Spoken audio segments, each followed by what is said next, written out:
김대중 대통령은 굉장히 권위적이지 않으세요. 전혀 그렇지 않으세요. 다시는 이러면 안 되겠다라는 교훈을 갖는다면 아주 나쁜 경험만은 아닐 거라고 생각해요. 그래요. 저에게는 지금 가장 중요한 게 희망을 잃지 않는 것 같아요. 제가 제일 와닿았던 거는 그 한 권을 딱 읽고 나니까 불끈 용기가 솟았어요. 왜 그런지 모르겠어요. 하여튼 그 책이 저한테 준 가장 큰 선물이 아닐까. 제가 좀 행복해지네요. 그 말 들으니까. 행동하는 양심이 됩시다. 행동하지 않는 양심은 악어패입니다, 여러분. 김대중이 남긴 불멸의 유산, 행동하는 사람들의 책. 기적은 기적처럼 오지 않는다. 트위터가 진짜 언론입니다. 어버이연합 게이트 이야기를 계속 해봐야겠죠. 사실은 어버이연합 게이트는 익히 우리가 알고 있었던 이야기들이 실체가 드러나는 상황인데 딱히 그 당사자들이 우리는 그러지 않아라고 발뺌하는 그 과정이 지금 공방이 오가고 있는 그런 느낌이에요. 재밌었던 거는 추선희 사무총장이 언론의 인터뷰에서 난 그게 되게 재밌더라고요. 우리는 지시를 받은 게 아니라 협의를 한 거다. 근데 좀 자존심을 살리려고 그런 거야? 그쵸, 어버이잖아요. 어버이가 어떻게 감히 청와대에 지시를 받습니까? 협의를. 그 말이 진짜 웃겼고, 왜. 월요일날 하라 그랬는데 수요일날 한 거니까 우리는 지시받은 게 아니다. 뭐 이런 식의 논리도 만들어내고요. 엄청 허접한 사람들이에요, 뭐요. 그러니까 한국 사회가 왜 이렇게 멍들었냐면, 그러니까 자기가 잘못한 거에 대해서 반성할 수 있는 사회가 아니라는 겁니다.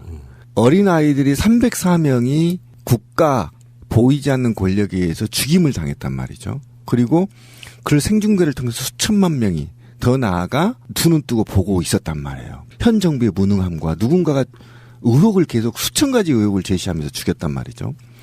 그 사건에 대해서 이 나라의 어버이라는 이름을 갖고 연합을 만들어서 활동하는 사람들이 테러를 자행했단 말이죠. 그걸 진실을 밝히려고 했더니 진실을 밝히기 위해서 노력한 사람을 빨갱이로 몰았고 모략을 해댔죠.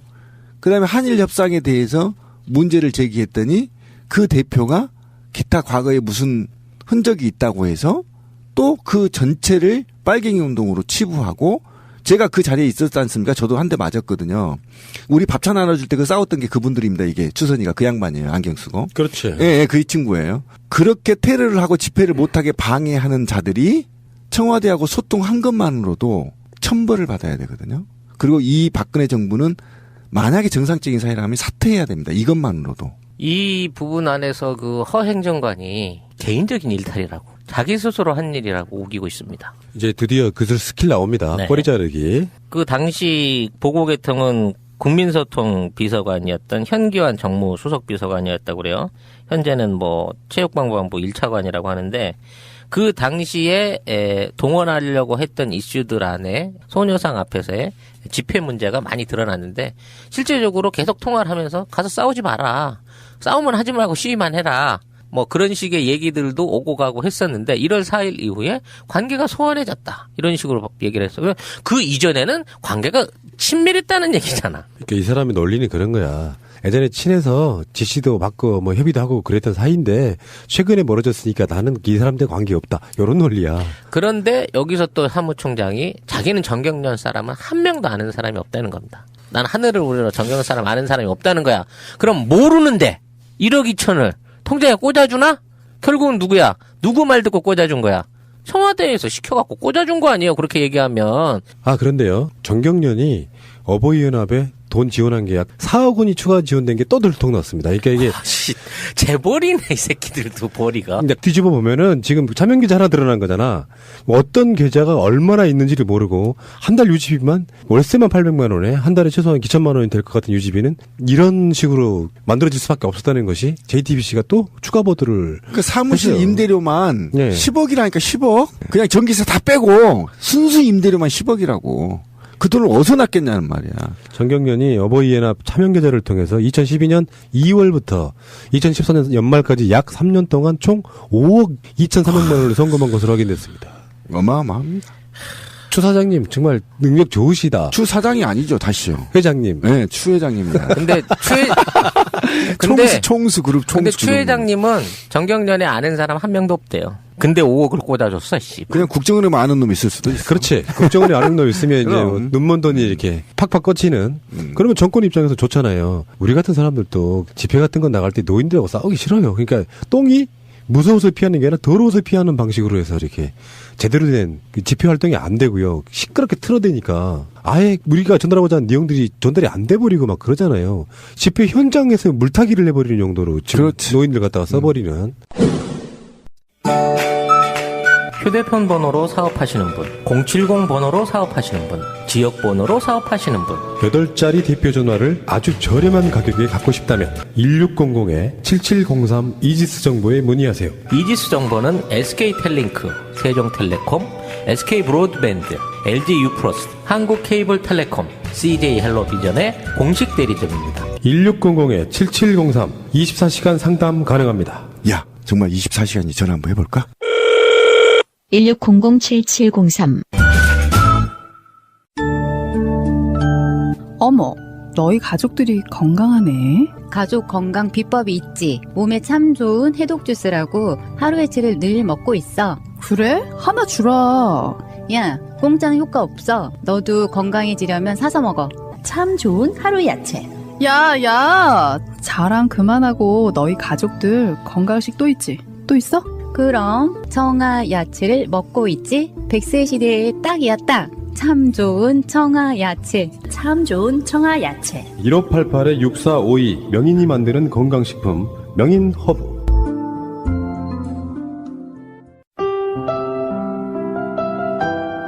보험 들고 계세요? 마이보험 체크해서 무료로 진단받아보세요. 내가 들고 있는 보험이 나에게 맞는 것인지 불필요한 것인지 알 수 있습니다. 1800-7917 친구 또는 인척. 원래 보험은 친구나 혹은 인척에게 드는 경우가 많은 이 사람들이 바로 친구이자 인척이다. 한글로 마이보험.com. 여보, 우리도 차 한 대 사자. 휴가철에 놀러 한번 제대로 못 갔어. 우리가 돈이 어딨냐? 그리고 딜러들 믿기도 힘들고 말이야. 이번에 새날에서 광고하는 중고차 이야기 한번 가보자. 중고차 이야기? 허위 매물 없는 200% 품질 보증제를 실시하는 곳이래요. 1666-8546 나는 중고차 이야기에 차 팔러 가야지. 중고차 이야기 홈페이지가 개설됐습니다. 한글로 중고차 이야기.com. 중고차 이야기 홈페이지 개설 이벤트. 첫 번째, 6개월 5,000km까지 성능 보증 실시. 두 번째, 2채널 블랙박스 또는 후방 카메라도 장착된 내비게이션 중에 하나를 무상 장착해드립니다. 그리고요, 국정원이 보수단체 컨트롤타워였다는 것이 국정원 댓글 관련한 공판에서 검찰이 밝혔습니다. 원세훈이 만들었던 심리전단, 말이 좀 그런데요, 댓글부대죠. 댓글부대의 직원이 2011년부터 보수단체 7곳과 접촉을 했다는, 보수단체들을 접촉해서 희망버스 반대, 무상급식 반대 이런 신문 광고를 내게 했고요. 청년들이 이제 만드는 보수단체를 만들 수 있도록 도와주기도 하고요. 뭐 호국 사진전 지원하기도 하고 뭐 이랬다는 재판 기록이 한겨레에 의해서 지금 밖으로 드러난 상황입니다. 대단하네요. 국정원은 정말 국정원답다는 생각이 듭니다. 그중에 하나가 어버이연합이었다고 생각이 들면 우리가 생각했던 게 맞네요. 청와대, 국정원, 그리고 정경련, 어버이연합, 일베, 이게 다 한 라인으로 연결돼 있다, 이렇게 생각하시면 되겠습니다. 국정원이 그러면 안 돼요. 편파적으로 왜 진보단체 집회할 땐 돈 안 주고 말이야. 씨발. 우리가 그 이야기 했어. 다른 방송에서. 이건 너무 편파적이다. 우리도 좀 줘라. 그럼 좀 나눠줘야지. 혈세로 말이야. 우리는 지금 국정원에서 지금 뭐 개인당 10억씩만 꽂히면 방송 그만둘 생각하고 있어요. 어쨌든 저는 이 정도면요, 지금 원내가 구성이 돼 있지 않다 하더라도 19대 국회의원들 뭐 하는지 저는 진짜. 맞습니다. 지금 19대 국회의원, 야당 국회의원들 손잡고 기자회견하고 수사 촉구하고 청문회 법안 발의하고 협상해야 되는 겁니다. 지금 장난하는 겁니까? 그렇죠. 기가 잔뜩 올라왔을 때 밀어붙여야 돼요. 그럼요. 지금 밀어붙여야죠. 이럴 때 국민의당하고 더민주가 어느 쪽이 더 적극적으로 구정활동을 하는지 한번 지켜보는 것도, 절대 사쿠라짓 하지 말아요. 19대 국회의원들 지금 한 달간 놀 겁니까? 선거 끝나고? 잠시 탈 거예요? 월급 받으면서? 그렇지. 추 사무총장이 인연이 있어서 나 이번에 애국적인 시위 한번 갈 테니까 거기 인건비 들어간 사람들 있으니까 밥값이라도 1억 2천 꽂아 주쇼 했으면 미친놈 소리 들었을 거야. 정경련 사람들 입장에서는 니들이 뭐라고 이 거지 새끼들 돈을 우리한테 달라 그래? 괜히 너희들한테 무슨 또 거지 새끼들이라니? 거지 어른들 왜 돈을 달라 그래? 그랬다고 손 치자고. 근데 군말 없이 돈을, 그것도 어떤 단체 이름도 아닌 개인 통장에서 법인 자금으로 꽂아줄 정도 되면 이거는 당연히 청와대가 시켜서 했다고밖에 볼 수가 없잖아요. 당연히 그렇죠. 또 거기는 특혜를 주고 이게 지금 간단한 문제가 아니거든요. 왜 그러냐면 한번 돌이켜보자고요. 저희가 세월호 제가 팽목항 갔다서 우리 방송을 하면서 유가족이 1인시를 청와대에서 시작할 때 어떤 아이들이 반대 집회를 하는데 내가 유심히 보니 두 사람이 경찰과 싸우고 한 사람이 골목 뒤에서 전화로 계속 지시를 받더라 한 적이 있어요. 우리 방송에서. 기억이 나실 겁니다. 그러니까 그런 작은 1인 시에서부터 누구한테 지시 받았죠. 그 다음에 세월호 집회 때 일베라는 아이들이 와서 윗옷을 벗고 깽판을 치던 걸 기억나실 겁니다. 어디서요? 안국역 앞에서 그 아이들. 그리고 대형 집회할 때마다 동아면세점 앞에서 반대에 스피커를 크게 틀어놓고 건너편 집회를 무력화시키는 시도가 있었죠. 거기도 경찰이 계속 비호했죠. 최근에 한번 또 돌이켜볼까요? 광화문에서 일베로 추정되는 4명이 와서 목사를 팼습니다. 이게 그들의 자발적일까요? 저는 그렇게 보지 않았고 우리 방송에서 계속 뒤에 누군가가 있다라고 했을 때 이게 밝혀진 겁니다. 지금 뒤에 청와대가 있고 정경련이 있고 국정원이 있다라는 걸 밝혀지거든요. 이렇게 되지 않습니다. 그 아이들이 돼지같이 생긴 그 아이들이 어떻게 집회가 있는지 알고 저도 하루만 늦잠을 자면요 집회가 어디 있는지 알 수가 없어요. 그런 정보들 그리고 그 집회에 주동자가 누구이고 기획자가 누구인지 다 알고 오는 그리고 맨날 몇 시에 어디로 가야 실제 갈등을 유발시키는지를 다 파악하고 있는 이런 엄청난 정보, 이 정보들을 누가 제공하냐는 겁니다. 청와대하고 국정원이 제공하고 돈은 정경련이 됐고 확실한 거 아닙니까 지금. 이런 거에 대해서 왜 검찰과 경찰은 가만히 있고 왜 정치권은 지금 침묵하고 있는지 저는 분노하지 할 수 없고요. 이게 바로 테러이고 이런 겁니다. 그러면 이 테러나 이 폭력에 대해서 기획한 자는 누구이고 자금을 댄 자는 누구이고 행동대장은 누구였는지 국민이 알고 싶은 거 아닙니까? 그럼 왜 침묵하죠? 지금 자금 수수에 관한 추가 제보들이 계속 올라오고 있습니다. 실제로 정경련으로부터 받은 자금이 매월 2,500만 원에서 3천만 원대고 매월? 예. 지금까지 받은 총액이 3억 원이 넘는다고 합니다. 그렇죠. 지금 그 출시 계좌로 입금된 돈 1억 2천은 그 개인적으로 이용된 계좌였기 때문에 그렇고 과거에 그 2005년에 설립 취소가 됐던 그 베델 선교회라고 하는 선교 단체 그쪽 통장을 이용해가지고 돈을 별도로 받아왔던 걸로 밝혀졌거든요. 그래서 그 돈으로 탈북자들 교통비하고 노인들 밥값을 썼다고 합니다. 그래서 밥값으로 어떻게 썼냐 그랬더니 사무실 옆 그 급식 창고에 컵라면을 비치했다고 합니다. 컵라면을 무려 2,500에서 3천만 원어치씩 매달 공급을 했다고 네가 얘기를 하면 야 컵라면 먹고 배 터지겠다 노인들. 그러니까 계산 나온 거죠. 3억 나누기 5만 원 하면 6천 명 나오거든요. 6천 명 나누기 집회하면 약 60회 집회한 겁니다. 예, 3년 동안 5만 원씩 주고. 계산 딱 나옵니다. 그리고 3만 원은 띵가 먹은 거야? 네, 띵가 먹고. 이게 사실은 우리가 계산 나옵니다. 참 언론이라고 하는 짓거리가 답답한 게 그런 거야. 우리가 딱 봐도 견적이 나오잖아요. 나오죠. 증거가 없어도 이런 거면 견적이 나와. 어떤 시스템이 뻔해. 근데 거기에 뻔한 거짓말을 하고 그거를 언론들이 묵과해버리고 그냥 실드를 쳐져버리면 넘어가 버리는 구조로 지금까지 어떤 그 부정부패나 이런 고리들이 끝났잖아요. 사실 이런 거잖아. 큰 그림이 이렇게 그려지는 거야. 관제대모라고 하는 게 정말 비도덕적인 거잖아요. 진짜로 보수를 받고 나오는 보수단체. 그런 사람들이 나와서 마치 민심인 것처럼 선동을 하고 왜곡을 하는데 그 돈줄은 정경련이고 실제 실행하는 조정하는 애들은 국정원이고 어떤 명령을 오다를 내려주는 곳은 청와대고 딱 이 구조가 나와 있잖아요. 이거 보고 있는데 여기서 가장 중요한 게 하나 빠져버렸습니다. 그게 바로 언론. 더군다나 종편들도 조중동 신문도 어버이연합에 대해서 보도를 하고 있어요. 사설로도 쓰고. 근데 KBS, MBC만 거의 이야기를 안 하고 있다는 거예요. 아직까지. 심지어 KBS 라디오에서 이제 뉴스는 아니지만 KBS 라디오 황정민의 FM 대행진 프로그램에 그 아침 모닝 뉴스라는 프로그램에 이재석이라고는 국제부 기자가 어버이연합 이야기를 했단 말이에요. 바로 교체해버려. 그게 KBS야. 그래놓고 박근혜는 언론들이 부족한 느낌인지 언론사 보도국장, 편집국장 불러다가 간담회 하잖아요. KBS, MBC 같은 경우는 더군다나 KBS 이사가 또 한 말 있죠. 조우석 KBS 이사라고 이 사람이 반기업 정서 속 애국 활동을 하신 분들에 대해서 아 미치겠다. 공영방송에 이사간 말이에요. 네, 맞아요. 어버이연합을 문매를 때리고 있어서 참담하다. 전에 우리가 기억나십니까? 그 세월호 사건 났을 때 오죽했으면 유족들이 KBS 몰려가고 막 그랬잖아요. 그쪽에 모도국장인가? 그렇죠. 이 사람들 네. 때문에 이런 쓰레기들이 지금 공영방송에 앉아 있어요. 아직도 시대가 어떻게 바뀐지를 모르고 있습니다. 정말 정권교체하면은 뭐 누구누구 다 포함하는 걸 떠나가지고 가장 먼저 바꿔야 될 대상이 언론사 간부들이라는 게 확 드러나고 있어요. 저도 마찬가지라고 생각해요. KBS 이사장과 MB하고 정권이 바뀔 경우에 박근혜 정부 하에서의 KBS, MBC 이사장, 박문진 이사까지 둘은 매달아야 된다고 생각해요. 그래서 짱돌로 좀 조사놔야 돼요. 이거는 KBS는 공무원입니다. MBC하고 달라요. 사실상 공무원. 예, 사실상 공무원이라고요. 공무원자가 어떻게 이렇게 정치적 중립을 위반하는 이념적인 발언을 할 수 있는지 저는 분노하지 않을 수 없고, 이것 때문에 저는 사실은 박근혜 이야기가 이것 때문에 언론사들을 만난다고 생각합니다. 지금 이게 터지면요, 박근혜 내려와야 됩니다. 관제되면요, 불법이에요. 현행법 위반입니다. 여기 이제 왜 지금 있는 사건이 그러면 요 시기에 터져 나왔느냐에 대해서 한겨레가 보도를 했습니다.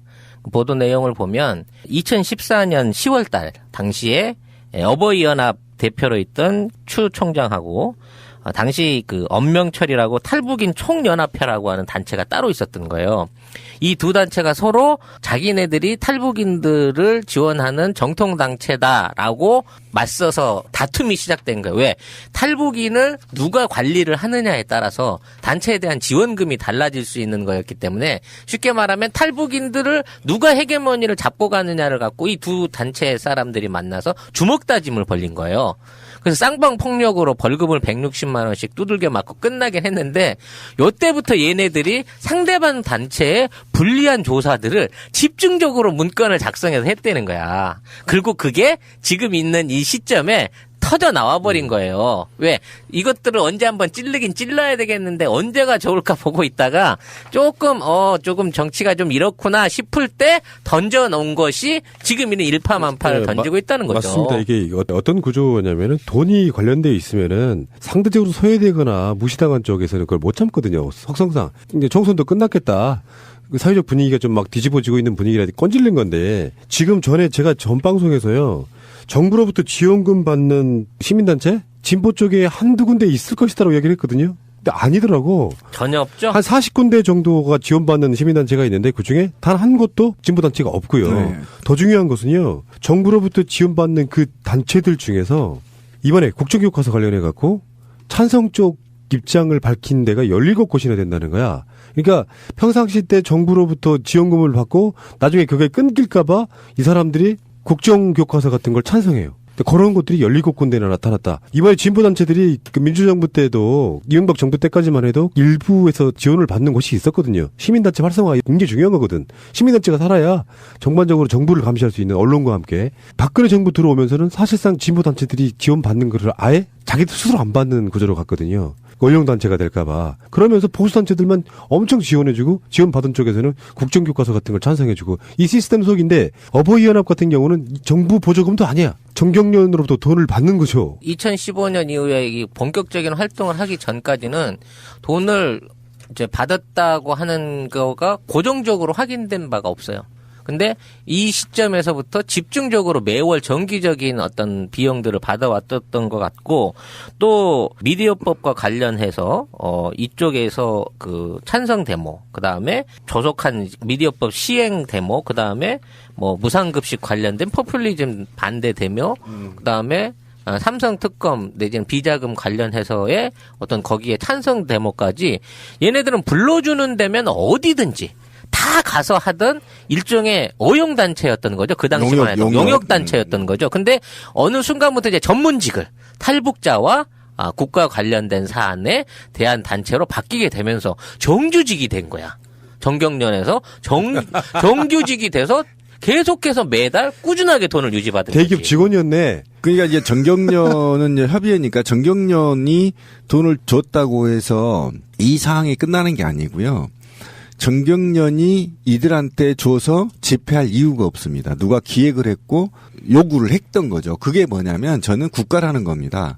그러니까 국가가 온갖 발주와 특혜를 통해서 정경련 소속 회원들에게 특혜를 줬고 그 특혜 속에 비자금을 조성해서 그 비자금 일부가 바로 이런 보수단체, 극우 보수단체 또는 정말 없어져야 할 단체들의 활동비 명목으로 나간 겁니다.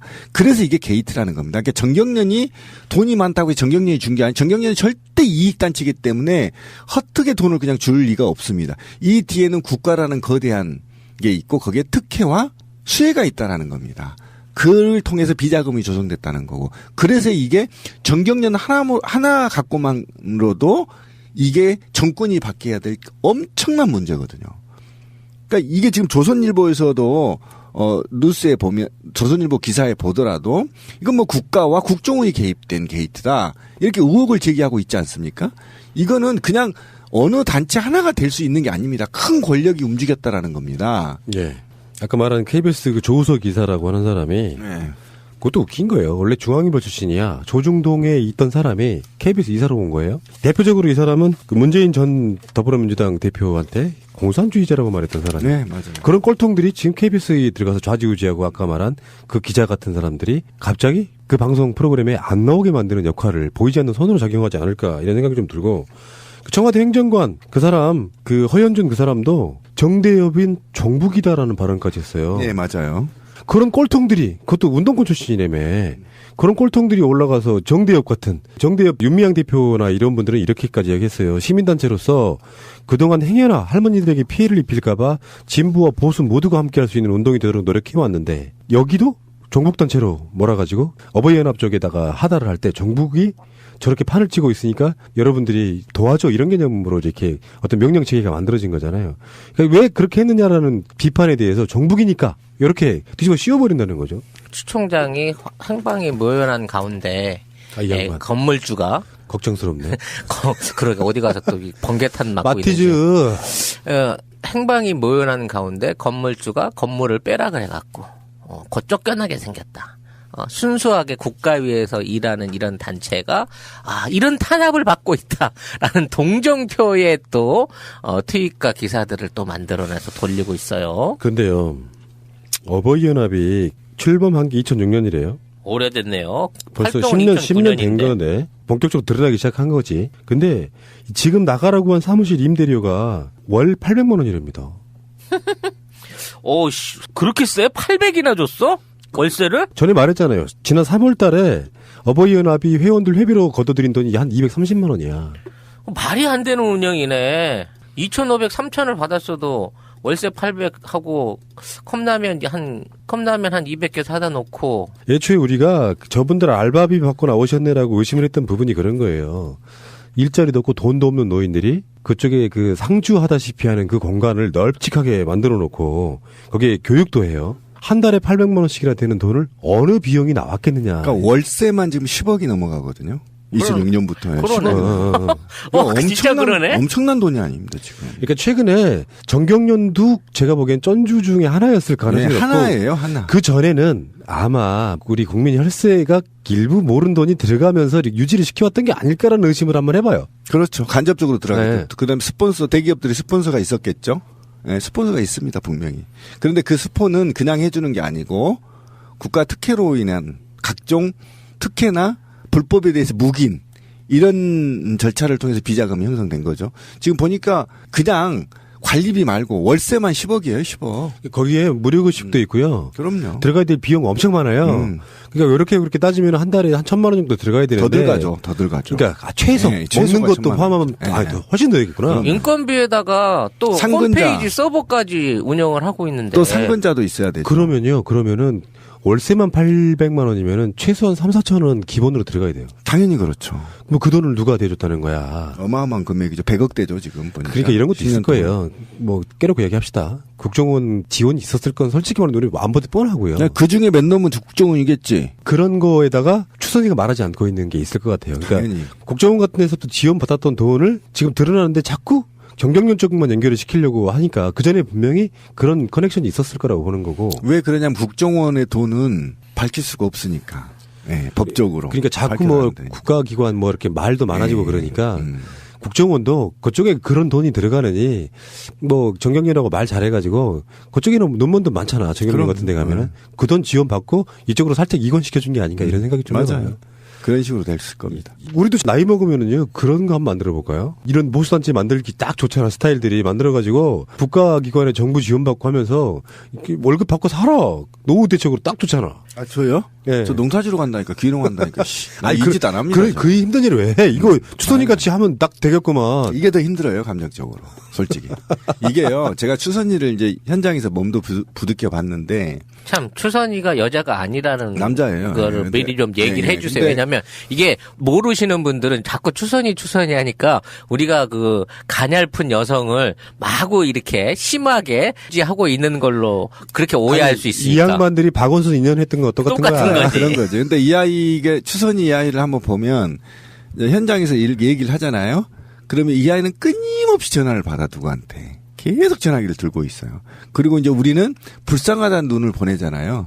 그러면 걔도 눈빛에 미안하다는 눈빛이 있어요. 수선이 눈빛에도. 그러니까 좀 쪽팔린 거야, 지도. 씨발. 그래가지고 할아버지들이 이제 좀 더 오버하잖아. 그럼 지가 말려 또.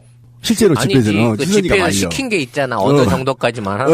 그러니까 또 말려. 그러니까 꾹꾹 가 또 할아버지들을 흥분하면 할아버지들이. 그러니까 적당하게 그 집회를 조종하고 협상하고. 요 정도의 임무를 맡은 거죠, 주선이가. 저는 그 세월호 광장의 바로 건너편에서 집회 못하게 하려고 엄청 털어놓고 한 적이 있었거든요.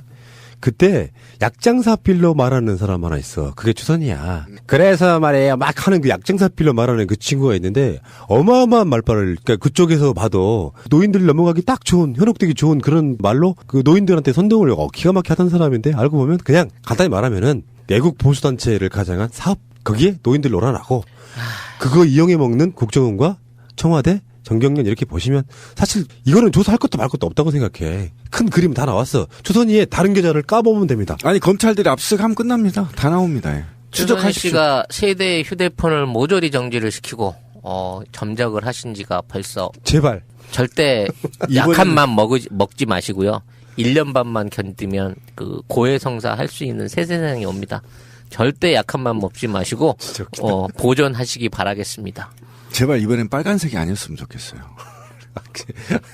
아이씨 어딘가 번개탄을 사러 들어가는. 그러니까 이분도 제가 보기에는 계속 CCTV 있는 곳으로만 돌아다니셔야 돼요. 사실 사업 좀 했다고 해서 뭐 그렇게 죽일 일은 아니잖아 지금. 아니 이 양반이 자꾸 말실수를 하니까 그렇지. 그냥 지시가 아니라 협의라는 둥. 그러니까 그게 놀라운 그 짤이 하나 돌더라고요. 청와대로부터 깜짝 놀랄 만한, 청와대가 깜짝 놀랄 만한 은밀한 내용을 폭로해버린 추선이 해가지고, 그러니까 지시가 아닌 협의였다. 굉장히 상상을 초월하는 거고, 우리가 어버이인데, 그 청와대 같은 놈들하고 지시받겠냐고 얘들이랑 회의했다. 이거는 그 공범 확실해지는 거잖아요. 그렇게 되는 거죠. 그러니까 사실은 뭔가를 증명하겠다고 자신있게 방송에 나가서 헛지랄을 계속 해버린 거예요. 문자는 받았지만 우린 다음날 했다라든지, 뭐 이런 게, 사실 저는 해명을 한다고 한 거지만, 얘 놔두면 이거 주둥이 이거 관리 안 되겠는데라고 생각하면 진짜 위험하네. 위험할 수 있는 부분이라니까. 에피소드 제목을 이렇게 할까요? 추선이가 위험하다. 제보 바랍니다. 진짜 불안해 죽겠네. 그럼 RCS 사건도요. 팟캐스트에서는 뭔가 수상하다고 했지만 RCS 사건의 국정원 직원 그 사람이 임부장 자살한 걸로 여론이 확 바뀌면서 나라와 국가 민족을 위해서 열심히 한 사람이 죽어서 안타깝다가 돼버려서 그 사건이 유함해야 되는데 결정적인 역할을 했어요. 그러니까 그 협의라는 말을 쓰는 거는 사람들이 그냥 뭐 대충 생각하는데 그렇지 않습니다. 협의라는 말은 어떤 의미를 갖고 있냐면 청와대가 논의를 통해서 안이 있었고요. 어버이연합도 내부 논의를 통해서 안이 있었어요. 그러니까 이 안과 이 안을 만나서 서로 공통하게 협의를 했다는 겁니다. 그러니까 기획됐다는 겁니다. 이해 가시죠? 이 말이 매우 무서운 말이에요. 그러니까 협의는 추선위와 일개의 행정관 하나가 만나서 이렇게 한 게 아니고요. 이미 어버이연합 내의 의사결정 체제를 통해서 논의를 통해서 오늘 집회를 간다 결정을 했고 청와대는 청와대 닭대가리들이 모여서 어쨌든 이번 집회를 좀 무력화시켜야 되겠다라는 기획안이 있었다는 겁니다. 이 기획안이 둘이 만나서 협의한 겁니다. 왜 일본과 한국이 협의한다고 하잖아. 그럼 이 서로의 안이 있어서 협의를 한 거지. 만약에 서로의 안이 없으면 뭐죠? 논의죠. 예. 1차 논의, 2차 논의. 그러면서 협의안을 만들어내는 거거든요. 그러니까 협의는 이미 서로의 기획을 통해서 서로 단체들이 그 집회 무력화에 대한 안이 있었고 이 안을 믹서했다. 그게 합의다. 협의다 이런 겁니다. 그러니까 청와대가 기획한 겁니다. 알고 보면 정말 부도덕한, 그러니까 진보 언론들이 게이트라고 말을 붙이는 이유가 그런 것 때문이거든요. 여기에 그냥 전모가 드러나면 사람들이 이럴 수가, 시민단체가 재벌로부터 돈 받고 청와대로부터 지시를 받아서 관제대모를 한다, 이게 드러났다라고 하면은 박근혜 씨 대국민 사과해야 돼. 최소한 민주정부 같았으면 최소한 그 정도가 끝나야 되는 사건인데 사퇴. 그냥 위험해 하고 있어요. KBS, MBC의 무기나에.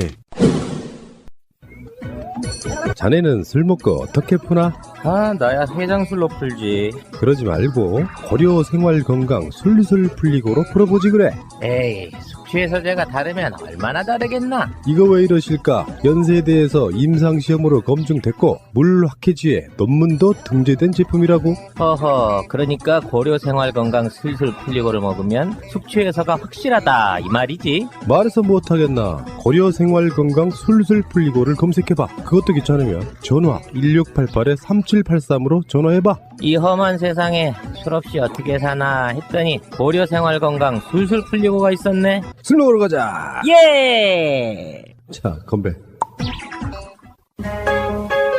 진미 냉면 좋아해? 네, 정말 좋아해요. 어느 냉면 좋아하세요? 저는 평양식 냉면. 난 함흥식 냉면. 혹시 설원냉면이라고 들어봤나? 강원도 영월에서 시작해서 현재 강원도와 충청권을 휩쓸고 있는 냉면이라는데. 아, 이름부터 시원하다. 설원냉면 면면.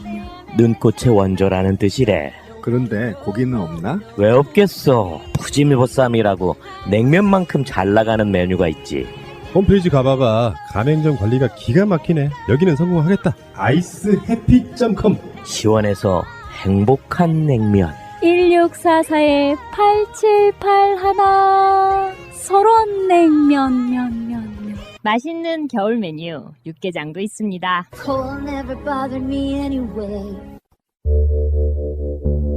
지금부터 당신은 평생 잊을 수 없는 숫자를 듣게 됩니다. 특히 술을 먹은 후 반사적으로 이 숫자가 떠오를 것입니다. 1800-6606 1800-6606 1800-6606 1800-6606 1800-6606 1800-6606 대리운전은 1800의 쌍육공육. 아주 그냥 번호가 입에 착착 붙는다.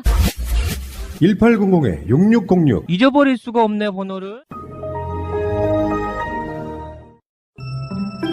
많이 피곤해 보인다. 늘 잠을 잘 못 자. 침대를 바꿔보지 그래. 침대가 다르면 얼마나 다르겠어?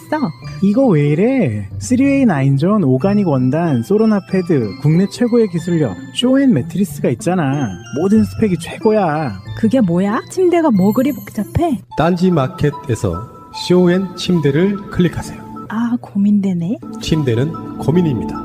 Come on, baby. 다시 남자를 유혹한다고 생각해봐.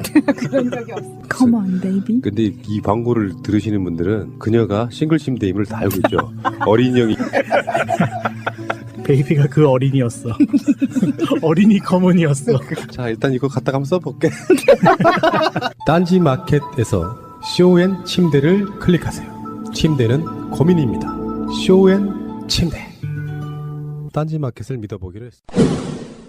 선거가 끝나서 대패를 한 박근혜 씨는 그래도 대통령이랍시고 뭔가를 하고 있어요. 근데 이게 바뀌는 부분이 별로 없어. 예전이나 지금이나 하나씩은 똑같아. 중장년들 직업 단절에 대한 답답함을 토로하면서 재취업을 돕는 파견법 국회 통과를 호소했다는 거야. 이 사람들이 재취업을 하려면은 파견법이 활성화돼야 된다. 맞네. 그러면서 한 말이 너무 웃겼던 거야. 대한민국이 치킨공화국도 아니고 어쩌자는 거야.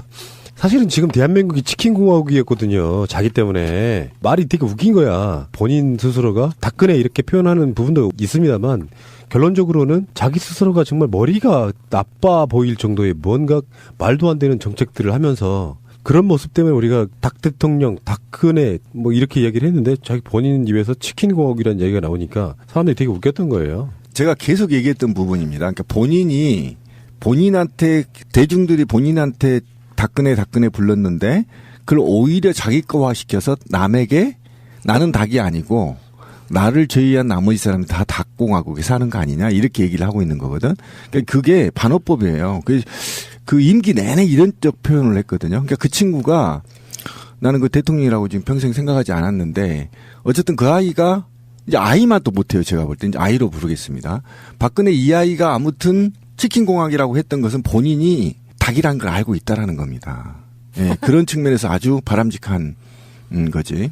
지금 자영업이 정말 심각한 문제입니다. 우리나라의 고용 불안으로 인해서 정규직 잘리고 임시직 들어갈 거 없는 사람들이 전부 자영업으로 몰려서 이제 자영업 인구가 1,000만 명에 육박하고 있어요. 매년 76만 개 이상의 자영업자들이 창업을 하고요. 75만 개가 문을 닫습니다. 그러면 10,000개 살아남는 거죠. 그리고 그 다음 해에 똑같은 게 반복이 됩니다. 현재 자영업자가 1,000만인데 자영업자 대출이 200조 이상 깔려 있다고 합니다. 그러니까 창업하는 사람이 평균적으로 한 2억 원씩 빚을 지고 시작을 하는 거예요. 기본적으로. 그런 상황에서 자영업자들이 갖고 가는 수익이 알바생만도 못하다는 얘기가 대부분의 점포에서 들립니다. 이건 지옥이에요. 알바생은 하루에 8시간, 10시간 일해서 120만 원 갖고 가면 그걸 끝나는데 얘는 가족의 친구의 마누라의 자식들까지 전부 다 동원을 해서 인건비를 줄여보겠다고 돌리는데도 불구하고 24시간을 일해도 100만 원도 못 찾아가는 자영업자들이 허다하다는 얘기입니다. 더군다나 빚은 갈수록 늘고 있고요. 근데 문제는 그 상황을 타개하기 위해서 굳이 한다는 말이 지금 노동계약의 가장 핵심 중에 하나가 파견법 기업들한테 유리하게 고치겠다는 거잖아요. 이거를 국회에서 통과를 안 시켜주니까 지금 그런 치킨 사장님들이 고통을 겪고 있다. 뭐 이런 식의 논리를 희한하게 꽈서 만들어버리는. 그렇죠. 교묘하죠. 지금 그러니까 이거를 이제 욕하고 싶지도 않아요. 그러니까 지금 자영업자 비율이 한국이 26.7%거든요. OECD 3위입니다. 3위. 그러니까 노동이 가능한 인구가 약 한 3,000만 정도로 본다면 한 2,500만 정도 되죠. 그중에 1,800만이 임금 노동자들이고 비정규직, 정규직 다 그렇죠. 그다음에 한 350만이 농민이 제외한 나머지는 전부 다 자영업자라는 겁니다. 이거는 후진국도 이렇게까지는 자영업자가 많지 않죠. 그럼에도 불구하고 노동법을 개혁하게 돼서 파견법을 하게 되면 어떻게 되냐면 파견이 상시 근로가 되기 때문에 일본처럼 어떤 현상이 벌어지냐면 1인 3직업 또는 2직업을 가져야 먹고 사는 겁니다. 왜 그러냐면 내가 파견과 관련해서는 언제 일자리가 끊길지를 모르기 때문에 불안한 거죠. 지금 일본인들이 그렇게 살거든요. 공무원들이요. 저는 이제 일본 도르시바 쪽하고 저희가 이제 계속 한 7년 동안 지금 교류를 하고 있는데 그쪽 공무원들은 어떻게 돼 있냐면 8시간 일을 하죠. 4시간을 편의점에서 알바를 합니다.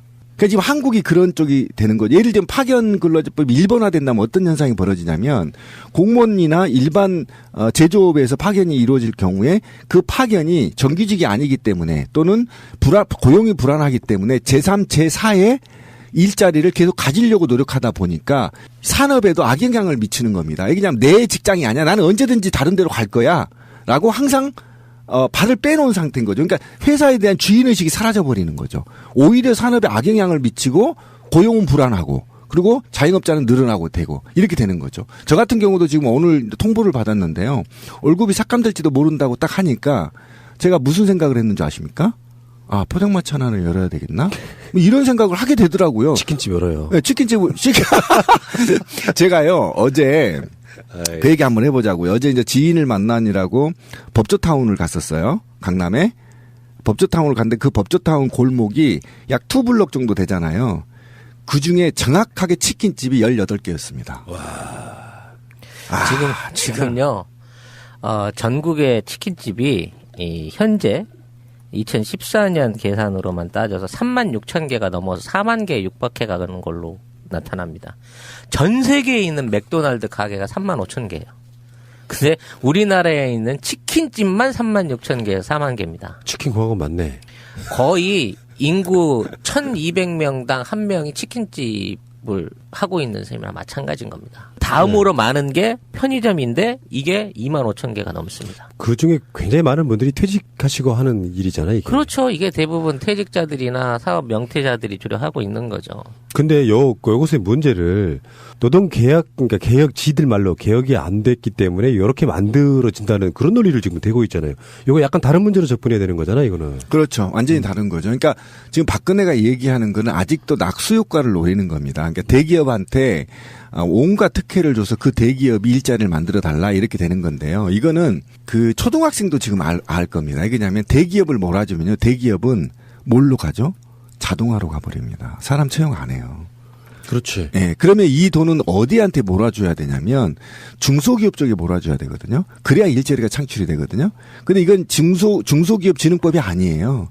대기업 완전히 몰아주기인 거고 기존의 대기업들이 갖고 있는 정규직 인력을 임금 피해자나 파견을 받음으로 해서 인건비를 축소하겠다는 의도인데 이 나라 이 박근혜 이 아이는 이걸 안 해주면 오히려 더 자영업이 늘어나고 국가 경쟁이 망가진다 이렇게 얘기하고 있는 거죠. 이게 어떤 직원을 자기들이 고용하는 형태가 아니라 파견되는 어떤 기업으로부터 일종의 영역을 받아가지고 고용에 대해서는 나 몰라 하는 뭐 이런 상황으로 계속 만들어가고 있는 거잖아요. 그러니까 결국은 영역업체가 회사에게 인건비를 대주는 걸로 하고 기존에 고용돼 있는 사람들을 자유롭게 이동을 시킬 수 있게끔 법령이 제한을 해주니까 거기서 나타나고 있는 손해 비용, 그러니까 노동자들이 손해를 보고 있는 임금의 감소분들을 얘네들이 전부 파견업체들이 이걸 집어먹고 있는 거예요.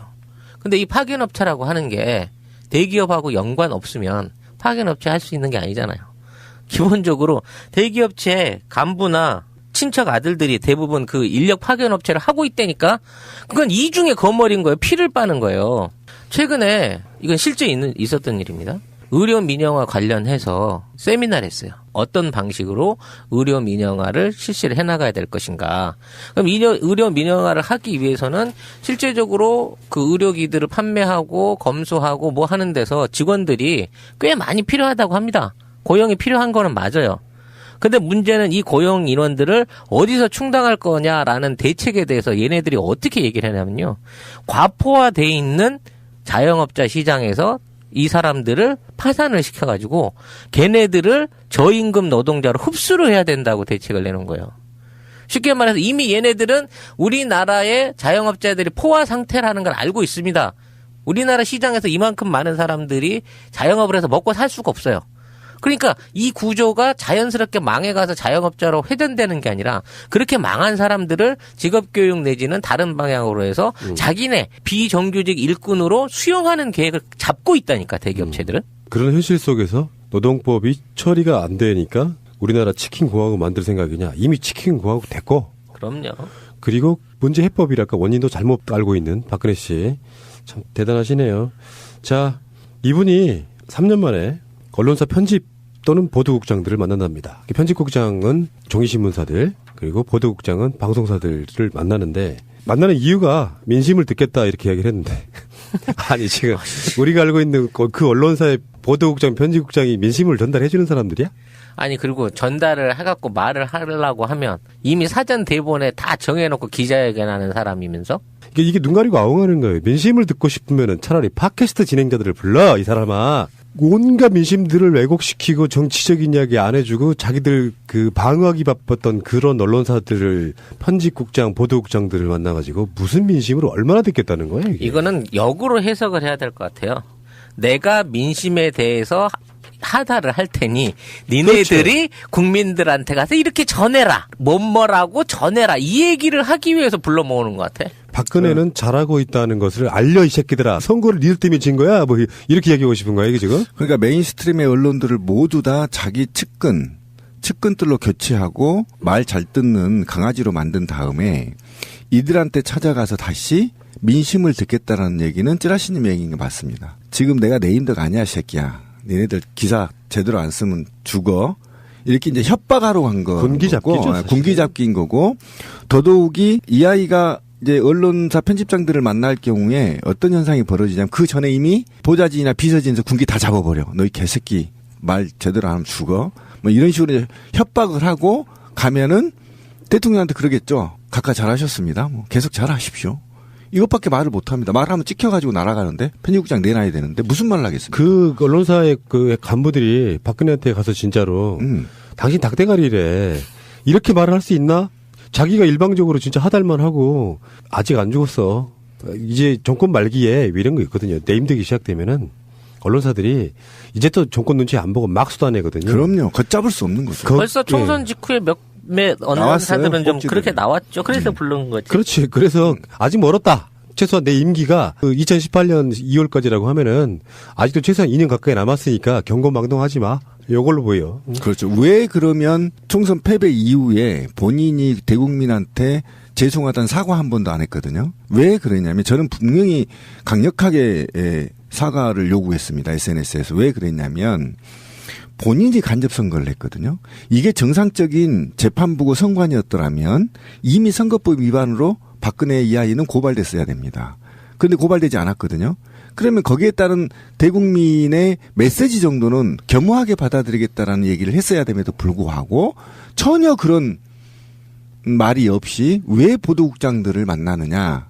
그럼 바로 이 사회가 미디어 사회였고 미디어를 통해서 박근혜가 닭공항으로 만들었다는 겁니다. 치킨공항으로. 그렇기 때문에 이 아이는 모든 걸 다 미디어로 통치하고 미디어로 통치를 했기 때문에 미디어를 가장 먼저 장악하기 위한 흐트러짐을 다 바로잡기 위한 그렇죠. 그거의 수순입니다. 그래서 우리 애청자분들도 정말 요즘은 미디어 전쟁 시대라는 걸 좀 반드시 아셔야 된다. 오로지 미디어로 우민화시킨다는 것을 좀 아셔서 제발 좀 조중동과 KBS, MBC를 안 봤으면 좋겠다. 드라마도 좀 보지 말아달라. 아, 왜 드라마는 좀 보자. 아무튼 청와대 참모들이 이미 모두 발언 내용을 미리 정해서 발표를 했습니다. 4대 부문, 금융, 노동, 교육, 공공, 구조개혁 완수의 필요성을 강조하고 5차 핵실험이 임박했다는 점을 언급하겠다라고 뭔 얘기할지 미리 다 그냥 흘렸어요. 예. 그래서 언론인들과의 박근혜 씨와의 만남 나온 얘기를 전해드리면은 첫 번째, 유승민 등 무소속 당선자는 복당이 안 된다. 예. 뭐 예상이 되는 이야기였죠. 두 번째는 세월호 특별법은 혈세 문제이기 때문에 세금 문제이기 때문에 안 된다. 세월호 특별법 연장, 특조위 뭐 이런 것들에 대해서는 안 된다. 이렇게. 세 번째는 국정 역사 교과서는 좋은 교과서다라고 또 의견을 밝혔고요. 선거 전이나 달라진 게 하나도 없군요. 네 번째, 위안부 협상은 당위성 있는 협상이었다라고 또 쉴드를 치고 있습니다. 다섯 번째는 연정 안 한다. 자기 임기 기간 동안에 연정할 필요도 없고 해야 될 필요성도 못 느낀다. 다음에 개헌도 안 된다. 개각도 안 한다. 국민과의 소통이라면서요. 진짜. 다음에 여섯 번째는 법인세 인상도 반대한다입니다. 재정이 지금 어려운 상태이기 때문에 법인세가 그런 올라가야 되는 거 아니냐 뭐 이런 의견들이 많이 있습니다만 올릴 생각이 없다예요. 답답하네요. 다음에 일곱 번째, 북한 제재는 다른 걸로 못한다. 개성공단 폐쇄는 계속 할 것이다. 뭐 이런 식으로 지금 언론인들과의 오찬에서 박근혜 씨가 이야기를 했다고 합니다. 아이고, 넘어가겠습니다. 금융시장이 저금리에서 도저히 수익이 나올 수 없는 구조이기 때문에 이게 재벌들이나 외국 기업들한테 팔 수 있게끔 빨리 고쳐야 되는 거고요. 노동은 당연히 파견제법 늘리고 비정규직 늘릴 수 있는 고용해고 자유롭게 할 수 있는 이런 법으로 바뀌어야 되는 거. 교육은 진보교육감들 권한 줄이고 국정교과서 기여히 해야지 되기 때문에 개혁해야 되는 거. 공공 부분은 공무원들에 대한 그 임금을 탄력적으로 기업과 같은 정도로 해서 이것도 고용 자체를 흐트러 놓겠다는 얘기거든요. 이게 전부 다 가지고 보면 다 국민들 죽이겠다는 얘기인데 이게 필요하다는 점을 공공연하게 언론에다 대놓고 니들이 이걸 써라 용비어청과 불러라라고 요구한다고 하는 게 이게 얼마나 뻔뻔한 얘기입니까 이게. 그러니까요. 민심 듣겠다라고 해놓고 사실상 안에 들어가 보니까 이제 국회가 망했잖아요. 임기도 다 거의 다 끝나버렸고 설사 지금 과반이 넘는다고 해도 국회 선진화법 때문에 뭐 할 수 있는 건 없고 이런 상황이 되다 보니까 새누리당 믿고는 뭘 못하겠고 언론으로 직접 이야기하면서 언론사들한테 일종의 보도 지침 내려주는 딱 그 상황인 보도 지침. 그리고 청와대가 밝혔어요. 내가 지금 지지율이 떨어진 것은 직접 내가 나서서 국민들한테 직접 소통하겠다 이렇게 의사를 밝혔거든요. 그러니까 자기가 못해서 지지율이 떨어진지는 모르고 자기는 인기가 높은데 새누리당이 못해서 자기 지지율이 떨어지니까 모지가 자기가 직접 나서겠대. 그러면 이런 아이들은 정말 있잖아요. 제가 열받는 게 뭐냐면 선거 전에요. 전국을 순회했거든요. 시장에 가서 오뎅도 쳐드셨거든요. 그럼 그때 민심은 왜 파악을 안 하고 순회한 지역 다 참패를 했잖아요. 사실 따지고 보면. 정말 있잖아요. 내가 지금 요즘 욕 안 하려고 참는데 그냥 조사버려야 된다니까, 이런 사람들은. 말이 필요 없어. 오직 이게 말이 필요하냐고. 그냥 막 조사버려. 만날 때마다 조사버려야 돼. 만날 수가 있어야 조사벌든지. 갑자기. 하여튼 줬을 수가 없잖아. 얼굴을 못 보니까. 말들이 이렇게 저질이야. 어쨌든 그런데 최근에 이제 공무원 얘기가 나왔는데 요즘 심각합니다. 그러니까 국가 부채의 책임을 공돌이들한테 돌려버리는 겁니다. 그래서 성과 연봉제를 전면 도입해서 공직사회 내에 100만 공무원한테 도입해서 이후에 2018년부터 C등급, D등급을 맞은 공무원들한테 퇴출시키겠답니다. 상시 퇴출군으로. 그럼 뭐냐면 100만 공무원들의 총액 인건비를 삭감하겠다는 거고, 첫 번째가. 두 번째가 100만 공무원 중에 20만 명을 상시 퇴출 고용 인력으로 분류시켜서 국가가 예산이 필요하면 20만 명을 그냥 잘라버리겠다는 겁니다. 이게 지금 박근혜 정부가 이 행태를 하고 있거든요. 이건 정말 충격적인 거죠. 왜냐하면 원래 공무원들이 98만 명에서 92만 명 정도가 있었거든요. 근데 이 박근혜 쥐가 와서 채용했다고 나머지. 그리고 자기가 정치 못해서 지금 국가 부채가 급증하고 있는 게 왜 공무원 탓이고, 최경환이 이 쓰레기 같은 새끼는 지 동네 160억까지 갖고 간 새끼가 이 지금 부채가 말이야 급증하고 있는 상황에서 지기들 선거를 이길 때 막 160억씩 쳐 가져가시고 이걸 전부 공무원들한테 떠넘기는 이런 개 같은 이 치킨 정부가 돼버린 거지. 그래서 그러니까 그 박근혜 때 그런 거 있었어요. 공무원이 늘어났대. 아 좋다. 서비스가 좋아지려나 보다 했더니 경찰 시 진압 인력만 늘리는 뭐 그런 상황이었고. 성과연봉제 이런 것들이 이렇게 생겨나고 그러면은 어떤 문제가 있습니까? 삼성이 성과연봉제를 지금 실제로 실시한다고 선언을 했습니다. 그래서 가장 먼저 했던 게 승진 연차를 없애겠다는 거죠. 이게 이제 어찌 보면은 이게 막 들어오는 신입들한테 어떤 승진의 기회를 준다. 내지는 네가 일만 잘하면 얼마든지 돈을 더 받아갈 수 있다라는 면에서 희망적으로 보일 수 있지만, 근본적으로 내면을 들여다놓고 보게 되면 나이 많고 호복 많고 월급 많이 받던 사람들을 과감하게 쳐내버리고 그 자리에 대리나 과장급 수준밖에 안 되는 연봉으로 그 일을 시키겠다는 겁니다. 그러니까 간단하게 이런 거거든요. 그러니까 삼성에서 공직사회에 성과연봉제 도입은 불가능하다. 삼성 SDI에서 연구개발 노무현 대통령이 나왔죠. 그런데 이제 삼성에서도 부분적 도입인 겁니다. 예를 들면 삼성의 핸드폰을 100대를 파는 노동자한테는 예를 들면 기준을 1,000만 원을 주자 월. 그럼 10대 파는 사람들한테는 10만 원만 준다. 이렇게 매겨놓는 겁니다. 그럼 이게 수치적으로 가능하죠. 그렇죠. 네, 그런데 삼성 연구소 같은 데는요, 성과연봉제를 도입하지 않습니다. 왜 그러냐면 벌써 삼성이 4시간 근무제를 도입하거든요. 그러니까 부분별로 하는 건 뭐냐면 정확히 핵심은 다른 거 하나도 없습니다. 그러니까 신자유 중심의 심장은 성과연봉제입니다. 그 연봉제는 뭐냐면 삼성이 연간 인건비가 10조라고 치죠. 그러면 툭 쳐서 10조에서 어떻게 현상을 일어나냐면 9조는 그냥 돈을 줍니다. 월급을 그대로. 그리고 1조를 성과연봉제로 돌립니다. 그죠? 그러면 이 1조에서 차등을 얼마나 주냐면 공직사회 같은 경우 최고 260만 원, 300만 원까지 주거든요. S등급과 D등급의 차이를.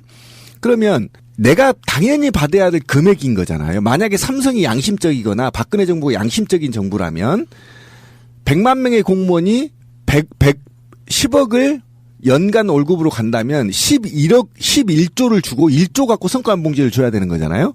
근데 그게 아니라 총액 인건비는 똑같은데 그 똑같은 인건비에서 일부 15%에서 20%를 떼서 성과연봉제로 돌린다는 겁니다. 그러면 첫 해는 100만 공무원들이 10조를 다 받아가요. 10원도 마이너스가 안 생겨.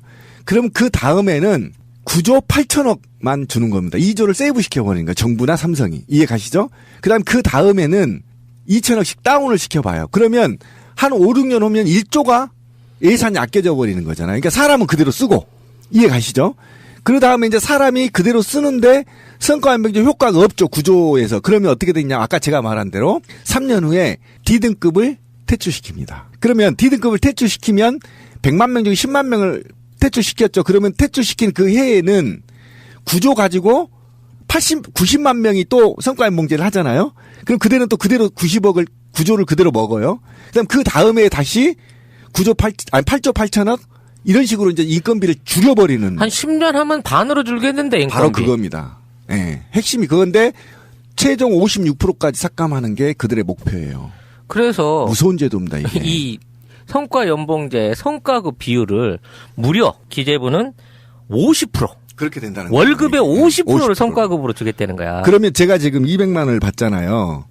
그러면 100만 원을 내놓는 거야, 성과 연봉제로. 그리고 내가 기본료 100만 원을 받아요. 그러면 제가 이번 해에 이 100만 원을 5등급으로 나누면 20만 원씩 아닙니까? 그죠? 20만 원씩이면 내가 S등급을 받으면 200만 원을 받아요. 맞아요. 근데 A등급을 받으면 180만 원 받죠.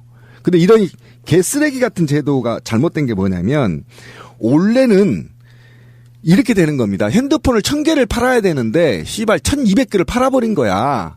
그러면 200개 오바된 거에 대해서 인센티브로 성과연봉제를 줘야 되는 거잖아. 근데 지금 박근혜 이 닥정부가 한 건 그게 아니라 그냥 1000개 팔았는데 다이다이 했는데 그 1000개에서 성과연봉제를 도입해버린다는 겁니다. 그러면 결국은 뭐냐면요.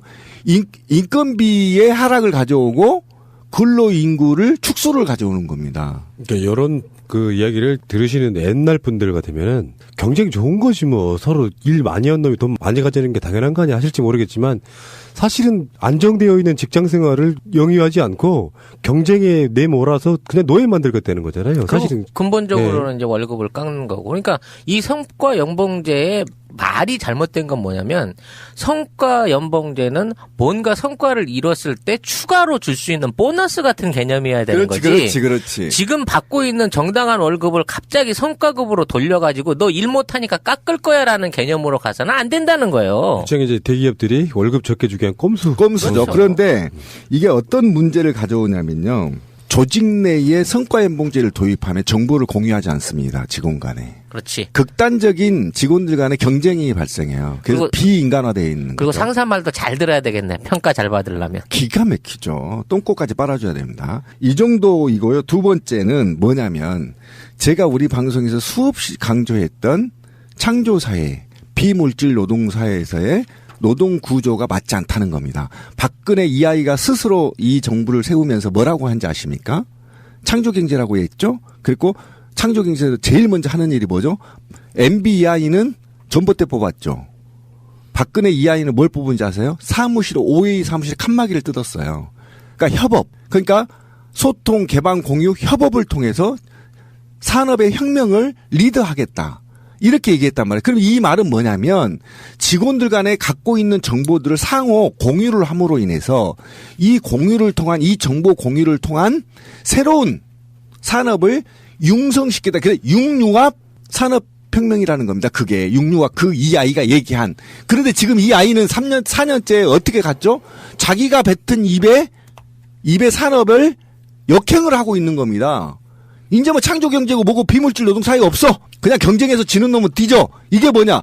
빈익빈 부익부를 가속화된 기존의 정책에 지금 기름을 부어버리는 겁니다. 그렇지 않아도 지금 경제민주화를 통해서 부를 분배해야 된다고 얘기하는 시민들의 국민들의 염원을 역행하는 이제는 반인륜적 행위입니다. 이거는. 예. 근데 얘들 그런 거 있잖아요. 자유시장 경제라는 이야기 많이 하잖아요. 이쪽 세력들이. 그런데 재벌들이나 이런 데는 굉장히 특혜가 많아. 그중에서도 최근에 지금 해운 조선 쪽이 굉장히 상태가 안 좋대요, 지금, 현재. 경제가 안 좋다 보니까 배 만드는 그 수요도 줄어들었고, 또 물동량을 나르는 해운업도 좀 위기가 된 상황이에요. 이게 이제 구조조정을 해야 된다. 그러면서 여기에 국민들의 혈세? 이런 것들을 쏟아붓겠다. 공적자금 쏟아붓겠죠. 그러니까, 최근에 가장 사회적 트렌드를 보면은 어떤 구직 활동이라든지 여론 쪽에 쏟아부어야 될 돈들이 다시 대기업도 살리는 쪽으로 돈이 몰려가게 되는 이 구조를 지금 또 만들고 있다는 거예요. 이건요, 그냥 부도를 시켜버려야 돼요. 부도를 시켜가지고 거기에 대한 공적 자금 투입하지 말고 완전히 다 무너져서 뭐 팔 건 팔고 떨이할 건 떨이하고 경매 칠 건 경매 치고 그럼 땅 주인 나와서 조선소를 유락장을 만들면 맘대로 하라 그러고 정작 혈세가 투입돼야 되는 부분은 거기서 생겨나온 실업자들을 다른 재교육이나 재취업을 그렇지. 위한 부분에다 돈을 쓴다 그러면 이게 혈세가 투입돼도 맞는 겁니다. 근데 이거는 걔네들이 진 부실한 빚들을 탕감해주면서 니네들이 기본적으로 회사를 합쳐가지고 정당하게 잘 합친 걸로 이렇게 회사를 모아. 대신 니들이 회사 모으는 과정 중에서 사람들은 법에서 보장해주는 거니까 걱정 말고 잘러. 그리고 국가가 책임을 안 지겠다는 거예요. 결국은 빚 갚는 데다가 돈을 쓰느냐, 어차피 잘려져 나갈 노동자를 위해서 돈을 쓰느냐에 대한 부분 안에서 국가는 반대의 방향으로 국민에게 해가 되는 방향으로 돈을 쓰겠다고 선언하고 있는 겁니다. 이게. 그런데 상황이 그런가 봐요. 아까 지금 해운 조선 이야기도 했었는데요. 철강, 건설, 석유화학 이런 쪽이 굉장히 위험하다라고 그래요. 그러니까 사실상에 지금 구조조정 이야기하면 우리가 악몽처럼 떠올릴 게 IMF잖아요. 사실상 IMF에 지금 직면해 있는 상황인데 공식적으로 크게 드러나지 않고 있는 그런 지점 같아요. 지금 상황이 그런 거죠. 그렇죠. 그보다 더 심합니다. 왜 그러냐면 제가 이런 말을 하면 어떨지 모르겠지만 우리나라에서 가장 인류에서 가장 배를 잘 만든 나라가 어딘지 아십니까? 네덜란드였었거든요. 그러니까 네덜란드가 그래서 산업의 중심지가 근현대사의 산업의 중심지가 됐던 거죠. 그 다음에 배를 잘 만든 애가 영국이었어요. 예. 그 다음에 배를 잘 만든 애가 미국이었고요. 그 다음에 일본이었습니다. 그 다음에 한국이었고요. 이제 중국이거든요. 그 중국 다음에 어디로 갈까요? 인도로 갑니다. 제가 왜 우리 방송에서 이런 얘기를 강조하냐면요. 인규 지박적인 산업들은 산업혁명이 우선적으로 일어난 나라부터 그렇지 않은 나라로 이전 되면서 인류가 발전 진화되는 거거든요. 그럼 한국은 지금요. 해운 산업을 잡고 있으면 있을수록 망합니다. 그러면 어떻게 해야 되겠어요? 아까 찌라시님이 답을 주셨어요. 제가 열받은 게 뭐냐면 대한민국 독일이나 네덜란드나 선진국들은 한 산업이 망하면 그 산업에 대해서 1년치의 연봉을 줍니다. 국가가. 주고 다른 산업으로서 이직을 할 수 있도록 교육과 학교를 보내줘요. 씨발. 근데 우리나라는 그냥 잘라버렸잖아. 한진중공업 5천 명 잘라버리고 그냥 말았잖아요. 그냥 수빅으로 보내버렸잖아. 다. 그러면 국가가 어느 정도 되고 한진이 어느 정도 돼서 이 5천 명의 노동자들이 다른 산업으로 전환할 수 있도록 교육과 학교를 보내서 허다못해 게임 산업으로 이전을 시키던가 비물질 노동 사회로 가야 될 거 아닙니까? 그런데 가지 않고 그냥 니들이 알아서 책임져. 노동자 니들이 알아서 책임져. 그리고 그 노동자들을 다 도둑놈 빨갱이로 몰아서 잘라버린단 말이에요. 이런 개같은 정부가 MB하고 박근혜 정부였단 말이에요. 그럼 찌라시님의 말에 답이 있잖아요. 이 수천억 되는 돈을 그 어차피 망할 회사에 밀어주지 말고 노동자들한테 지급해서 그 노동자들이 치킨집 할 수 있도록 만들어 주자는 겁니다. 쉽게 말하면. 그런데 이 사람들한테 준다는 얘기는 뭔지 아십니까? 피해 보상액을 보상하겠다는 겁니다. 지금 피해를. 그리고 이 돈은 어디로 가요? 버진 아일랜드로 가서 꼼치겠죠, 자식들이. 결국은 주주의 이익을 위해서 그 돈을 쓰겠다고 하는 게 국가에서 말하는 구조조정 지원자금이 돼버리면 거기서 손실나는 피해자들은 아무도 구제를 안 한다는 겁니다. 정말 이런 식의 구제는 해서는 안 됩니다. 차라리 파산나서 없애버리고 2, 3년 지나잖아요. 누가 써도 그 땅, 토지가 필요하거나 자산이 필요하게 되면 또는 조선업이 다시 대산하게 되면 누군가가 다시 사들여서 사업할 수 있습니다. 하지만 그 당시에 노동자가 없으면요. 그 사업 자체를 못 일으킵니다. 인터넷 쇼핑몰을 하고 싶으세요? 회사 홈페이지를 만들고 싶으세요? 새날과 연대하는 한국 도메인 지원센터에 연락해보세요. 새가 날아든다를 듣고 연락했다 하시고 상담을 한번 받아보세요. 친절하게 응대를 해주실 겁니다. 아주 저렴한 가격으로 홈페이지를 만드는 방법, 한국 도메인 지원센터입니다. 02-6049-2616 한글로 한국도메인센터.kr 홈페이지 잘 만드는 회사가 한국도메인지원센터라는 것을 전 세계가 알아버렸습니다. 새가 날아든다 팟빵 1, 2 채널 유튜브 새가 날아든다 구독하기를 꼭 눌러주세요. 구독하기를 하시면 정말 새가 날아갈 수 있는 힘을 주시는 겁니다. 구독하기는 공짜입니다. 맛있는 겨울 메뉴 육개장도 있습니다.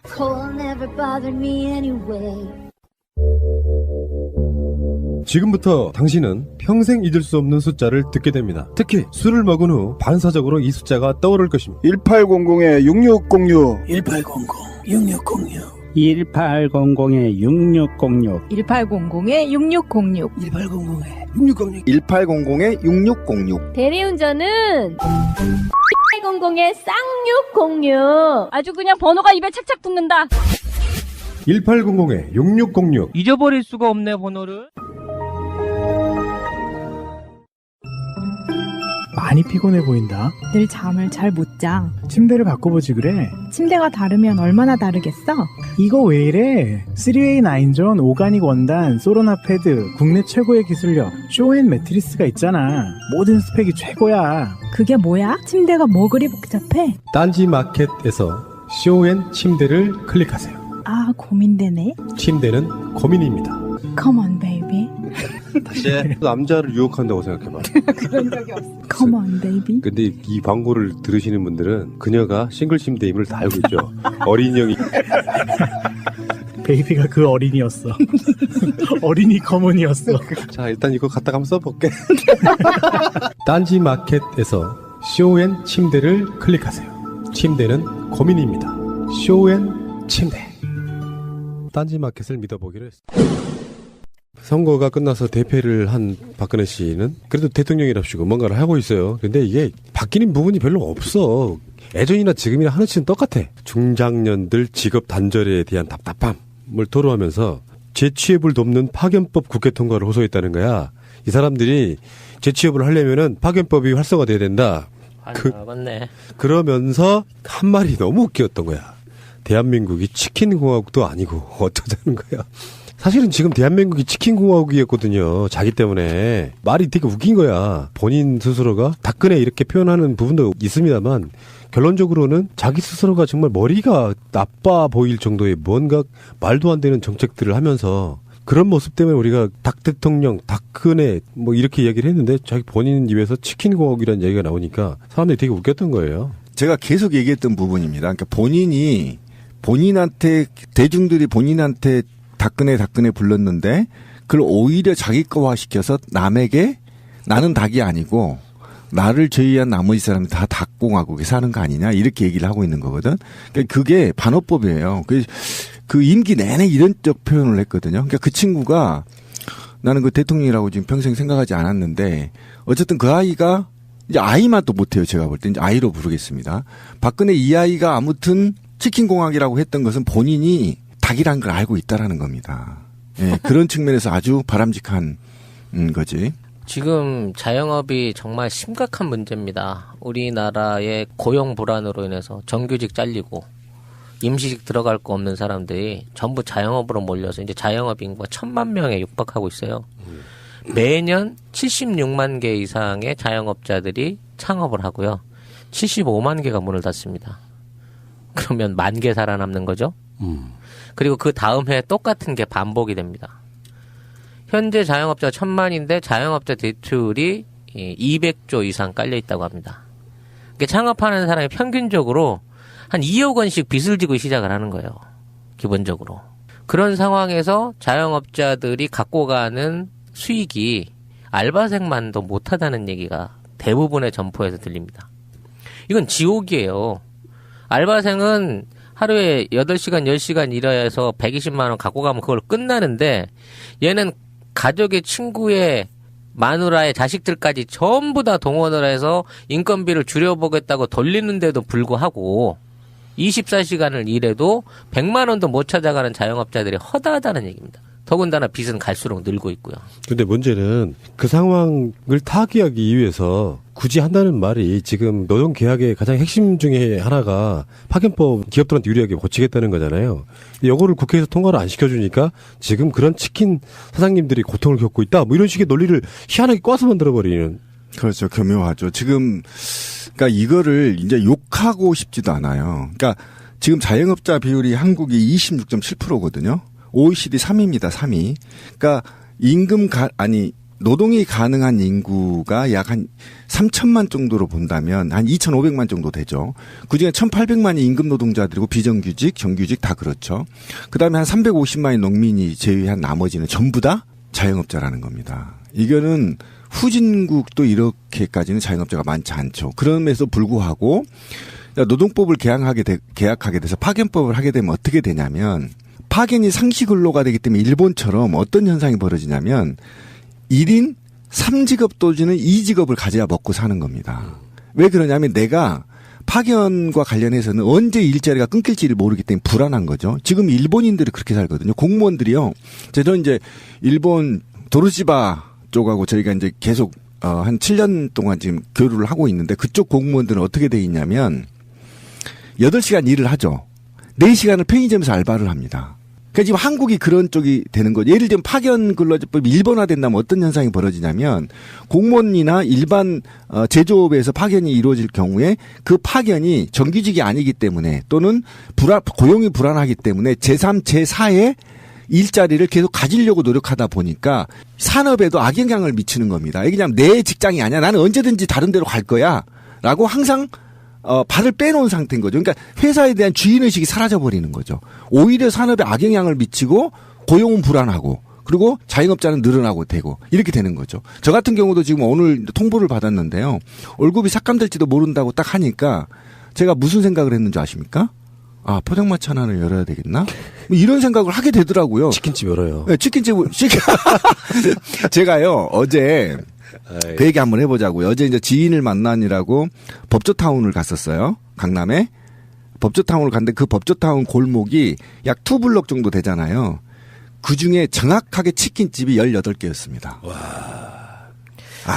지금요, 전국의 치킨집이 현재 2014년 계산으로만 따져서 36,000개가 넘어서 4만 개에 육박해 가는 걸로 나타납니다. 전 세계에 있는 맥도날드 가게가 35,000개예요. 근데 우리나라에 있는 치킨집만 36,000개에서 4만 개입니다. 치킨 공화국 맞네. 거의 인구 1,200명당 한 명이 치킨집을 하고 있는 셈이랑 마찬가지인 겁니다. 다음으로 많은 게 편의점인데 이게 25,000개가 넘습니다. 그중에 굉장히 많은 분들이 퇴직하시고 하는 일이잖아요. 이게. 그렇죠. 이게 대부분 퇴직자들이나 사업 명퇴자들이 주로 하고 있는 거죠. 근데 요것의 문제를 노동계약, 그러니까 개혁지들 말로 개혁이 안 됐기 때문에 이렇게 만들어진다는 그런 논리를 지금 대고 있잖아요. 이거 약간 다른 문제로 접근해야 되는 거잖아요, 이거는. 그렇죠. 완전히 다른 거죠. 그러니까 지금 박근혜가 얘기하는 거는 아직도 낙수 효과를 노리는 겁니다. 그러니까 대기업한테 온갖 특혜를 줘서 그 대기업이 일자리를 만들어 달라 이렇게 되는 건데요. 이거는 그 초등학생도 지금 알 겁니다. 이게 뭐냐면 대기업을 몰아주면요. 대기업은 뭘로 가죠? 자동화로 가버립니다. 사람 채용 안 해요. 그렇지. 예. 그러면 이 돈은 어디한테 몰아줘야 되냐면 중소기업 쪽에 몰아줘야 되거든요. 그래야 일자리가 창출이 되거든요. 근데 이건 중소기업 진흥법이 아니에요. 대기업 완전히 몰아주기인 거고 기존의 대기업들이 갖고 있는 정규직 인력을 임금 피해자나 파견을 받음으로 해서 인건비를 축소하겠다는 의도인데 이 나라 이 박근혜 이하이는 이걸 안 해주면 오히려 더 자영업이 늘어나고 국가 경쟁이 망가진다 이렇게 얘기하고 있는 거죠. 이게 어떤 직원을 자기들이 고용하는 형태가 아니라 파견되는 어떤 기업으로부터 일종의 영역을 받아가지고 고용에 대해서는 나 몰라 하는 뭐 이런 상황으로 계속 만들어가고 있는 거잖아요. 그러니까 결국은 영역 업체가 회사에게 인건비를 대주는 걸로 하고 기존에 고용돼 있는 사람들을 자유롭게 이동을 시킬 수 있게끔 법령이 제한을 해주니까 거기서 나타나고 있는 손해 비용, 그러니까 노동자들이 손해를 보고 있는 임금의 감소분들을 얘네들이 전부 파견업체들이 이걸 집어먹고 있는 거예요. 근데 이 파견업체라고 하는 게 대기업하고 연관 없으면 파견업체 할 수 있는 게 아니잖아요. 기본적으로 대기업체 간부나 친척 아들들이 대부분 그 인력 파견업체를 하고 있다니까 그건 이중의 거머리인 거예요. 피를 빠는 거예요. 최근에 이건 실제 있었던 일입니다. 의료 민영화 관련해서 세미나를 했어요. 어떤 방식으로 의료 민영화를 실시를 해나가야 될 것인가. 그럼 의료 민영화를 하기 위해서는 실제적으로 그 의료기들을 판매하고 검수하고 뭐 하는 데서 직원들이 꽤 많이 필요하다고 합니다. 고용이 필요한 거는 맞아요. 근데 문제는 이 고용 인원들을 어디서 충당할 거냐라는 대책에 대해서 얘네들이 어떻게 얘기를 하냐면요. 과포화돼 있는 자영업자 시장에서 이 사람들을 파산을 시켜가지고 걔네들을 저임금 노동자로 흡수를 해야 된다고 대책을 내는 거예요. 쉽게 말해서 이미 얘네들은 우리나라의 자영업자들이 포화 상태라는 걸 알고 있습니다. 우리나라 시장에서 이만큼 많은 사람들이 자영업을 해서 먹고 살 수가 없어요. 그러니까 이 구조가 자연스럽게 망해가서 자영업자로 회전되는 게 아니라 그렇게 망한 사람들을 직업교육 내지는 다른 방향으로 해서 자기네 비정규직 일꾼으로 수용하는 계획을 잡고 있다니까, 대기업체들은. 그런 현실 속에서 노동법이 처리가 안 되니까 우리나라 치킨 공화국 만들 생각이냐. 이미 치킨 공화국 됐고. 그럼요. 그리고 문제 해법이랄까 원인도 잘못 알고 있는 박근혜 씨. 참 대단하시네요. 자, 이분이 3년 만에 언론사 편집 또는 보도국장들을 만난답니다. 편집국장은 종이신문사들, 그리고 보도국장은 방송사들을 만나는데, 만나는 이유가 민심을 듣겠다 이렇게 이야기를 했는데 아니 지금 우리가 알고 있는 그 언론사의 보도국장, 편집국장이 민심을 전달해주는 사람들이야? 아니 그리고 전달을 해갖고 말을 하려고 하면 이미 사전 대본에 다 정해놓고 기자회견하는 사람이면서 이게 눈 가리고 아웅하는 거예요. 민심을 듣고 싶으면은 차라리 팟캐스트 진행자들을 불러, 이 사람아. 온갖 민심들을 왜곡시키고 정치적인 이야기 안 해주고 자기들 그 방어하기 바빴던 그런 언론사들을 편집국장, 보도국장들을 만나가지고 무슨 민심으로 얼마나 듣겠다는 거예요? 이거는 역으로 해석을 해야 될 것 같아요. 내가 민심에 대해서 하다를 할 테니 니네들이 그렇죠. 국민들한테 가서 이렇게 전해라. 뭐라고 전해라. 이 얘기를 하기 위해서 불러 모으는 것 같아. 박근혜는 잘하고 있다는 것을 알려, 이 새끼들아. 선거를 니들 때문에 진 거야? 뭐 이렇게 얘기하고 싶은 거야, 이게 지금? 그러니까 메인스트림의 언론들을 모두 다 자기 측근들로 교체하고 말 잘 듣는 강아지로 만든 다음에 이들한테 찾아가서 다시 민심을 듣겠다라는 얘기는 찌라시님 얘기인 게 맞습니다. 지금 내가 내 임대가 아니야, 새끼야. 니네들 기사 제대로 안 쓰면 죽어. 이렇게 이제 협박하러 간 거. 군기잡기죠. 군기잡기인 거고. 더더욱이 이 아이가 이제 언론사 편집장들을 만날 경우에 어떤 현상이 벌어지냐면 그 전에 이미 보좌진이나 비서진에서 군기 다 잡아버려. 너희 개새끼 말 제대로 안 하면 죽어. 뭐 이런 식으로 협박을 하고 가면은 대통령한테 그러겠죠. 각하 잘하셨습니다. 뭐 계속 잘하십시오. 이것밖에 말을 못합니다. 말하면 찍혀가지고 날아가는데 편집국장 내놔야 되는데 무슨 말을 하겠습니까? 그 언론사의 그 간부들이 박근혜한테 가서 진짜로 당신 닭대가리래 이렇게 말을 할 수 있나? 자기가 일방적으로 진짜 하달만 하고 아직 안 죽었어. 이제 정권 말기에 이런 거 있거든요. 내임되기 시작되면은 언론사들이 이제 또 정권 눈치 안 보고 막 쏟아내거든요. 그럼요. 걷잡을 수 없는 거죠. 벌써 총선 직후에 몇 언론사들은 좀 그렇게 나왔죠. 그래서 부른 거지. 그렇지. 그래서 아직 멀었다. 최소한 내 임기가 2018년 2월까지라고 하면은 아직도 최소한 2년 가까이 남았으니까 경고망동하지 마. 이걸로 보여. 그렇죠. 왜 그러면 총선 패배 이후에 본인이 대국민한테 죄송하다는 사과 한 번도 안 했거든요. 왜 그러냐면 저는 분명히 강력하게 사과를 요구했습니다. SNS에서. 왜 그랬냐면 본인이 간접 선거를 했거든요. 이게 정상적인 재판부고 선관위였더라면 이미 선거법 위반으로 박근혜 이 아이는 고발됐어야 됩니다. 그런데 고발되지 않았거든요. 그러면 거기에 따른 대국민의 메시지 정도는 겸허하게 받아들이겠다라는 얘기를 했어야 됨에도 불구하고 전혀 그런 말이 없이 왜 보도국장들을 만나느냐. 그럼 바로 이 사회가 미디어 사회였고 미디어를 통해서 박근혜가 닭공화국으로 만들었다는 겁니다. 치킨공화국으로. 그렇기 때문에 이 아이는 모든 걸 다 미디어로 통치하고 미디어로 통치를 했기 때문에 미디어를 가장 먼저 장악하기 위한 흐트러짐을 다 바로잡기 위한 그렇죠. 그거의 수순입니다. 그래서 우리 애청자분들도 정말 요즘은 미디어 전쟁 시대라는 걸 좀 반드시 아셔야 된다. 오로지 미디어로 우민화시킨다는 것을 좀 아셔서 제발 좀 조중동과 KBS, MBC를 안 봤으면 좋겠다. 드라마도 좀 보지 말아달라. 아, 왜 드라마는 좀 보자. 아무튼 그 청와대 참모들이 이미 모두 발언 내용을 미리 정해서 발표를 했습니다. 4대 부문 금융, 노동, 교육, 공공, 구조개혁 완수의 필요성을 강조하고 5차 핵실험이 임박했다는 점을 언급하겠다라고 뭔 얘기할지 미리 다 그냥 흘렸어요. 예. 그래서 언론인들과의 박근혜 씨와의 만남 나온 얘기를 전해드리면은 첫 번째, 유승민 등 무소속 당선자는 복당이 안 된다. 예. 뭐 예상이 되는 이야기였죠. 두 번째는 세월호 특별법은 혈세 문제이기 때문에, 세금 문제이기 때문에 안 된다. 세월호 특별법 연장, 특조위 뭐 이런 것들에 대해서는 안 된다. 이렇게. 세 번째는 국정 역사 교과서는 좋은 교과서다라고 또 의견을 밝혔고요. 선거 전이나 달라진 게 하나도 없군요. 네 번째, 위안부 협상은 당위성 있는 협상이었다라고 또 쉴드를 치고 있습니다. 다섯 번째는 연정 안 한다. 자기 임기 기간 동안에 연정할 필요도 없고 해야 될 필요성도 못 느낀다. 다음에 개헌도 안 된다. 개각도 안 한다. 국민과의 소통이라면서요. 진짜 다음에 6번째는 법인세 인상도 반대한다 합니다. 재정이 지금 어려운 상태이기 때문에 법인세가 그런 올라가야 되는 거 아니냐 뭐 이런 의견들이 많이 있습니다만 올릴 생각이 없다예요. 답답하네요. 다음에 7번째, 북한 제재는 다른 걸로 못한다. 개성공단 폐쇄는 계속 할 것이다. 뭐 이런 식으로 지금 언론인들과의 오찬에서 박근혜 씨가 이야기를 했다고 합니다. 아이고, 넘어가겠습니다.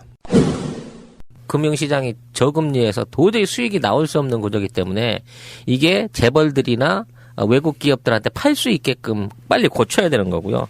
노동은 당연히 파견제법 늘리고 비정규직 늘릴 수 있는 고용해고 자유롭게 할 수 있는 이런 법으로 바뀌어야 되는 거. 교육은 진보 교육감들 권한 줄이고 국정교과서 기여해야지 되기 때문에 개혁해야 되는 거. 공공 부분은 공무원들에 대한 그 임금을 탄력적으로 기업과 같은 정도로 해서 이것도 고용 자체를 흐트러 놓겠다는 얘기거든요. 이게 전부 다 가지고 보면 다 국민들 죽이겠다는 얘기인데 이게 필요하다는 점을 공공연하게 언론에다 대놓고 니들이 이걸 써라 용비어청과 불러라라고 요구한다고 하는 게 이게 얼마나 뻔뻔한 얘기입니까 이게. 그러니까 민심 듣겠다라고 해놓고 사실상 안에 들어가 보니까 이제 국회가 망했잖아요.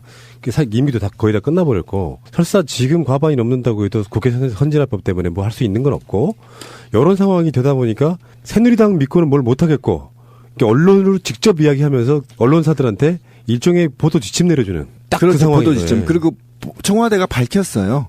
내가 지금 지지율이 떨어진 것은 직접 내가 나서서 국민들한테 직접 소통하겠다 이렇게 의사를 밝혔거든요. 그러니까 자기가 못해서 지지율이 떨어진지는 모르고 자기는 인기가 높은데 새누리당이 못해서 자기 지지율이 떨어지니까 뭐지가 자기가 직접 나서겠대. 그러면 이런 아이들은 정말 있잖아요. 제가 열받는 게 뭐냐면 선거 전에요. 전국을 순회했거든요. 시장에 가서 오뎅도 쳐드셨거든요. 그럼 그때 민심은 왜 파악을 안 하고 순회한 지역 다 참패를 했잖아요. 사실 따지고 보면. 정말 있잖아요. 내가 지금 요즘 욕 안 하려고 참는데 그냥 조사버려야 된다니까 이런 사람들은. 말이 필요 없어. 오직 이게 말이 필요하냐고. 그냥 막 조사버려. 만날 때마다 조사버려야 돼. 만날 수가 있어야 조사벌든지. 갑자기. 하여튼 줬을 수가 없잖아. 얼굴을 못 보니까. 말들이 이렇게 저질이야. 어쨌든 그런데 최근에 이제 공무원 얘기가 나왔는데 요즘 심각합니다. 그러니까 국가 부채의 책임을 공돌이들한테 돌려버리는 겁니다. 그래서 성과 연봉제를 전면 도입해서 공직사회 내에 100만 공무원한테 도입해서 이후에 2018년부터 C등급, D등급을 맞은 공무원들한테 퇴출시키겠답니다. 상시 퇴출군으로. 그럼 뭐냐면 100만 공무원들의 총액 인건비를 삭감하겠다는 거고 첫 번째가. 두 번째가 100만 공무원 중에 20만 명을 상시 퇴출 고용 인력으로 분류시켜서 국가가 예산이 필요하면 20만 명을 그냥 잘라버리겠다는 겁니다. 이게 지금 박근혜 정부가 이 행태를 하고 있거든요. 이건 정말 충격적인 거죠. 왜냐하면 원래 공무원들이 98만 명에서 92만 명 정도가 있었거든요. 근데 이 박근혜 쥐가 와서 채용했다고 나머지. 그리고 자기가 정치 못해서 지금 국가 부채가 급증하고 있는 게 왜 공무원 탓이고 최경환이 이 쓰레기 같은 새끼는 지 동네 160억까지 갖고 간 새끼가 이 지금 부채가 말이야 급증하고 있는 상황에서 지기들 선거를 이길 때 막 160억씩 쳐 가져가시고 이걸 전부 공무원들한테 떠넘기는 이런 개 같은 이 치킨 정부가 돼버린 거지. 그래서 그러니까 박근혜 때 그런 거 있었어요. 공무원이 늘어났대. 아 좋다. 서비스가 좋아지려나 보다 했더니 경찰 시 진압 인력만 늘리는 뭐 그런 상황이었고. 성과연봉제 이런 것들이 이렇게 생겨나고 그러면은 어떤 문제가 있습니까? 삼성이 성과연봉제를 지금 실제로 실시한다고 선언을 했습니다. 그래서 가장 먼저 했던 게 승진 연차를 없애겠다는 거죠.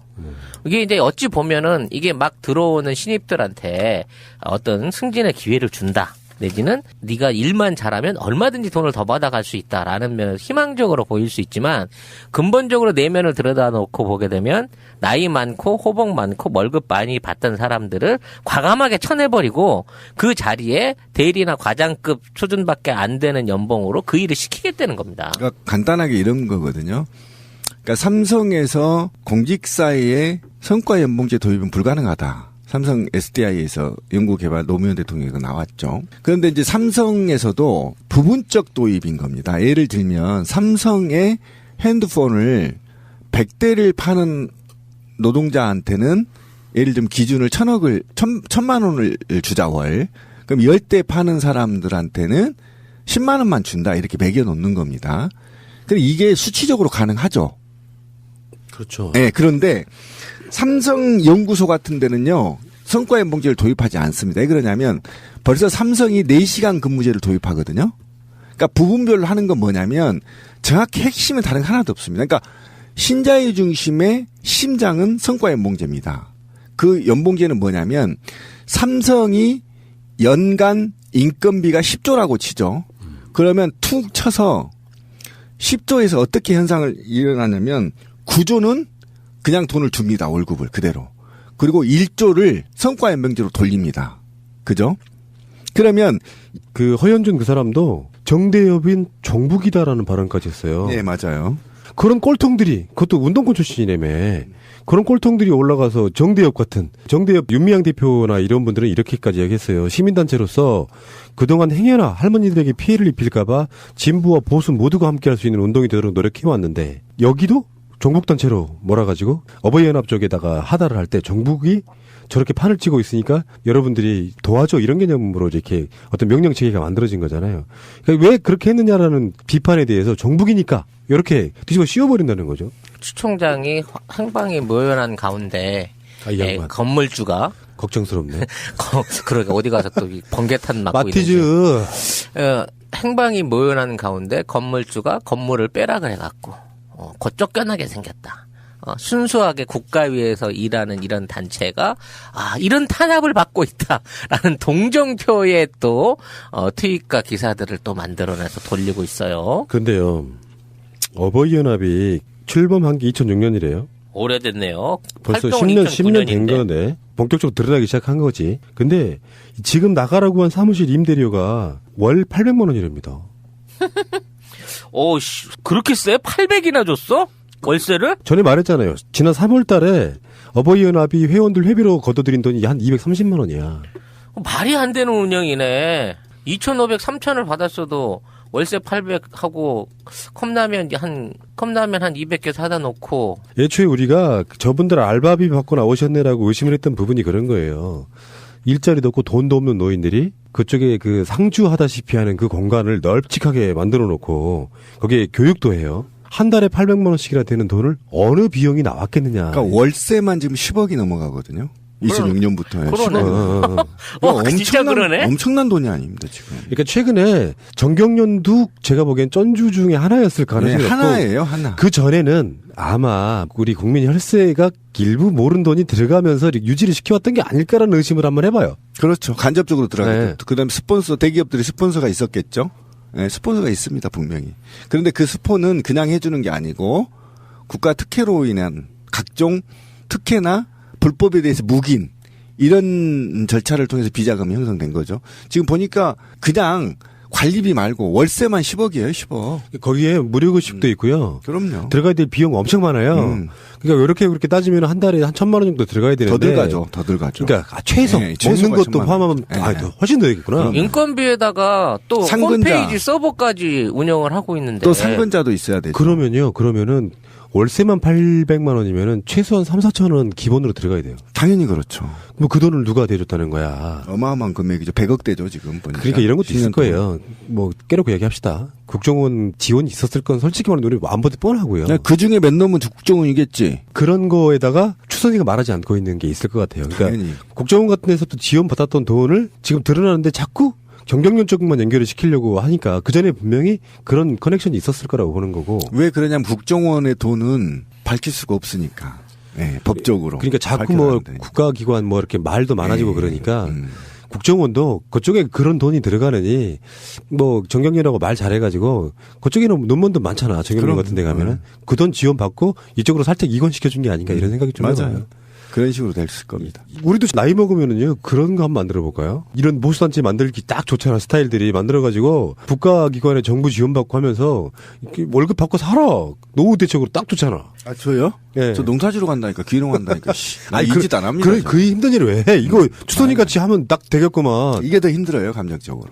솔직히 이게요. 제가 추선이를 이제 현장에서 몸도 부둥켜 봤는데. 참 추선이가 여자가 아니라는 남자예요. 그거를 네, 미리 좀 얘기를 네, 해주세요. 근데 왜냐하면 이게 모르시는 분들은 자꾸 추선이 하니까 우리가 그 가냘픈 여성을 마구 이렇게 심하게 하고 있는 걸로 그렇게 오해할 수 있으니까. 이 양반들이 박원순 인연했던 거 똑같은 거야. 그런 거죠. 근데 이 아이가 추선이 이 아이를 한번 보면 현장에서 얘기를 하잖아요. 그러면 이 아이는 끊임없이 전화를 받아 누구한테. 계속 전화기를 들고 있어요. 그리고 이제 우리는 불쌍하다는 눈을 보내잖아요. 그러면 걔도 눈빛에 미안하다는 눈빛이 있어요. 수선이 눈빛에도. 그러니까 좀 쪽팔린 거야, 지도. 씨발. 그래가지고 할아버지들이 이제 좀 더 오버하잖아. 그럼 지가 말려 또. 실제로 집에서는 그 수선이가 말려. 시킨 게 있잖아. 어느 정도까지만 하라고. 그러니까 또 말려. 그러니까 꾹꾹 가 또 할아버지들을 흥분하면 할아버지들이. 그러니까 적당하게 그 집회를 조종하고 협상하고. 요 정도의 임무를 맡은 거죠, 주선이가. 저는 그 세월호 광장의 바로 건너편에서 집회 못하게 하려고 엄청 털어놓고 한 적이 있었거든요. 그때 약장사필로 말하는 사람 하나 있어. 그게 추선이야. 그래서 말이에요. 막 하는 그 약장사필로 말하는 그 친구가 있는데 어마어마한 말발을 그러니까 그쪽에서 봐도 노인들이 넘어가기 딱 좋은 현혹되기 좋은 그런 말로 그 노인들한테 선동을 기가 막히게 하던 사람인데 알고 보면 그냥 간단히 말하면은 외국 보수단체를 가장한 사업 거기에 노인들 놀아나고 그거 이용해 먹는 국정원과 청와대, 정경련 이렇게 보시면 사실 이거는 조사할 것도 말 것도 없다고 생각해. 큰 그림 다 나왔어. 추선이의 다른 계좌를 까보면 됩니다. 아니 검찰들이 압수하면 끝납니다. 다 나옵니다. 추선이 씨가 세대의 휴대폰을 모조리 정지를 시키고 점적을 하신 지가 벌써 제발 절대 약한 맘 먹지 마시고요. 1년 반만 견디면 그 고해성사 할 수 있는 새 세상이 옵니다. 절대 약한 맘 먹지 마시고 보존하시기 바라겠습니다. 제발 이번엔 빨간색이 아니었으면 좋겠어요. 아이씨 어디인가 번개탄을 사러 들어가는. 그러니까 이분도 제가 보기에는 계속 CCTV 있는 곳으로만 돌아다니셔야 돼요. 사실 사업 좀 했다고 해서 뭐 그렇게 죽일 일은 아니잖아 지금. 아니 이 양반이 자꾸 말실수를 하니까 그렇지. 그냥 지시가 아니라 협의라는 둥. 그러니까 그게 놀라운 그 짤이 하나 돌더라고요. 청와대로부터 깜짝 놀랄만한, 청와대가 깜짝 놀랄만한 은밀한 내용을 폭로해버린 주선이 해가지고 그러니까 지시가 아닌 협의였다. 굉장히 상상을 초월하는 거고. 우리가 어버이인데 그 청와대 같은 놈들하고 지시 받겠냐고 얘들이랑 회의했다. 이거는 그 공범 확실해지는 거잖아요. 그렇게 되는 거죠. 그러니까 사실은 뭔가를 증명하겠다고 자신 있게 방송에 나가서 헛지랄을 계속 해버린 거예요. 문자는 받았지만 우린 다음날 했다라든지 뭐 이런 게 사실 저는 해명을 한다고 한 거지만 얘 놔두면 이거 주둥이 이거 관리 안 되겠는데라고 생각하면 진짜 위험하네. 위험할 수 있는 부분이라니까. 에피소드 제목을 이렇게 할까요? 추선이가 위험하다. 제보 바랍니다. 진짜 불안해 죽겠네. 그럼 RCS 사건도요. 팟캐스트에서는 뭔가 수상하다고 했지만 RCS 사건의 국정원 직원 그 사람이 임부장 자살한 걸로 여론이 확 바뀌면서 나라와 국가 민족을 위해서 열심히 한 사람이 죽어서 안타깝다가 돼버려서 그 사건이 유함해야 되는데 결정적인 역할을 했어요. 그러니까 그 협의라는 말을 쓰는 거는 사람들이 그냥 뭐 대충 생각하는데 그렇지 않습니다. 협의라는 말은 어떤 의미를 갖고 있냐면 청와대가 논의를 통해서 안이 있었고요. 어버이연합도 내부 논의를 통해서 안이 있었어요. 그러니까 이 안과 이 안을 만나서 서로 공통하게 협의를 했다는 겁니다. 그러니까 기획됐다는 겁니다. 이해 가시죠? 이 말이 매우 무서운 말이에요. 그러니까 협의는 추선이와 일개의 행정관 하나가 만나서 이렇게 한 게 아니고요. 이미 어버이연합 내의 의사결정 체제를 통해서 논의를 통해서 오늘 집회를 간다 결정을 했고 청와대는 청와대 닭대가리들이 모여서 어쨌든 이번 집회를 좀 무력화시켜야 되겠다라는 기획안이 있었다는 겁니다. 이 기획안이 둘이 만나서 협의한 겁니다. 왜 일본과 한국이 협의한다고 하잖아. 그럼 이 서로의 안이 있어서 협의를 한 거지. 만약에 서로의 안이 없으면 뭐죠? 논의죠. 예. 1차 논의, 2차 논의. 그러면서 협의안을 만들어내는 거거든요. 그러니까 협의는 이미 서로의 기획을 통해서 서로 단체들이 그 집회 무력화에 대한 안이 있었고 이 안을 믹서했다. 그게 합의다. 협의다 이런 겁니다. 그러니까 청와대가 기획한 겁니다. 알고 보면 정말 부도덕한, 그러니까 진보 언론들이 게이트라고 말을 붙이는 이유가 그런 것 때문이거든요. 여기에 그냥 전모가 드러나면 사람들이 이럴 수가, 시민단체가 재벌로부터 돈 받고 청와대로부터 지시를 받아서 관제대모를 한다, 이게 드러났다라고 하면은 박근혜 씨 대국민 사과해야 돼. 최소한 민주정부 같았으면 최소한 그 정도가 끝나야 되는 사건인데 사퇴. 그냥 위험해 하고 있어요. KBS, MBC의 무기나에. 자네는 술 먹고 어떻게 푸나? 아, 나야 해장술로 풀지. 그러지 말고 고려 생활 건강 술술 풀리고로 풀어보지 그래.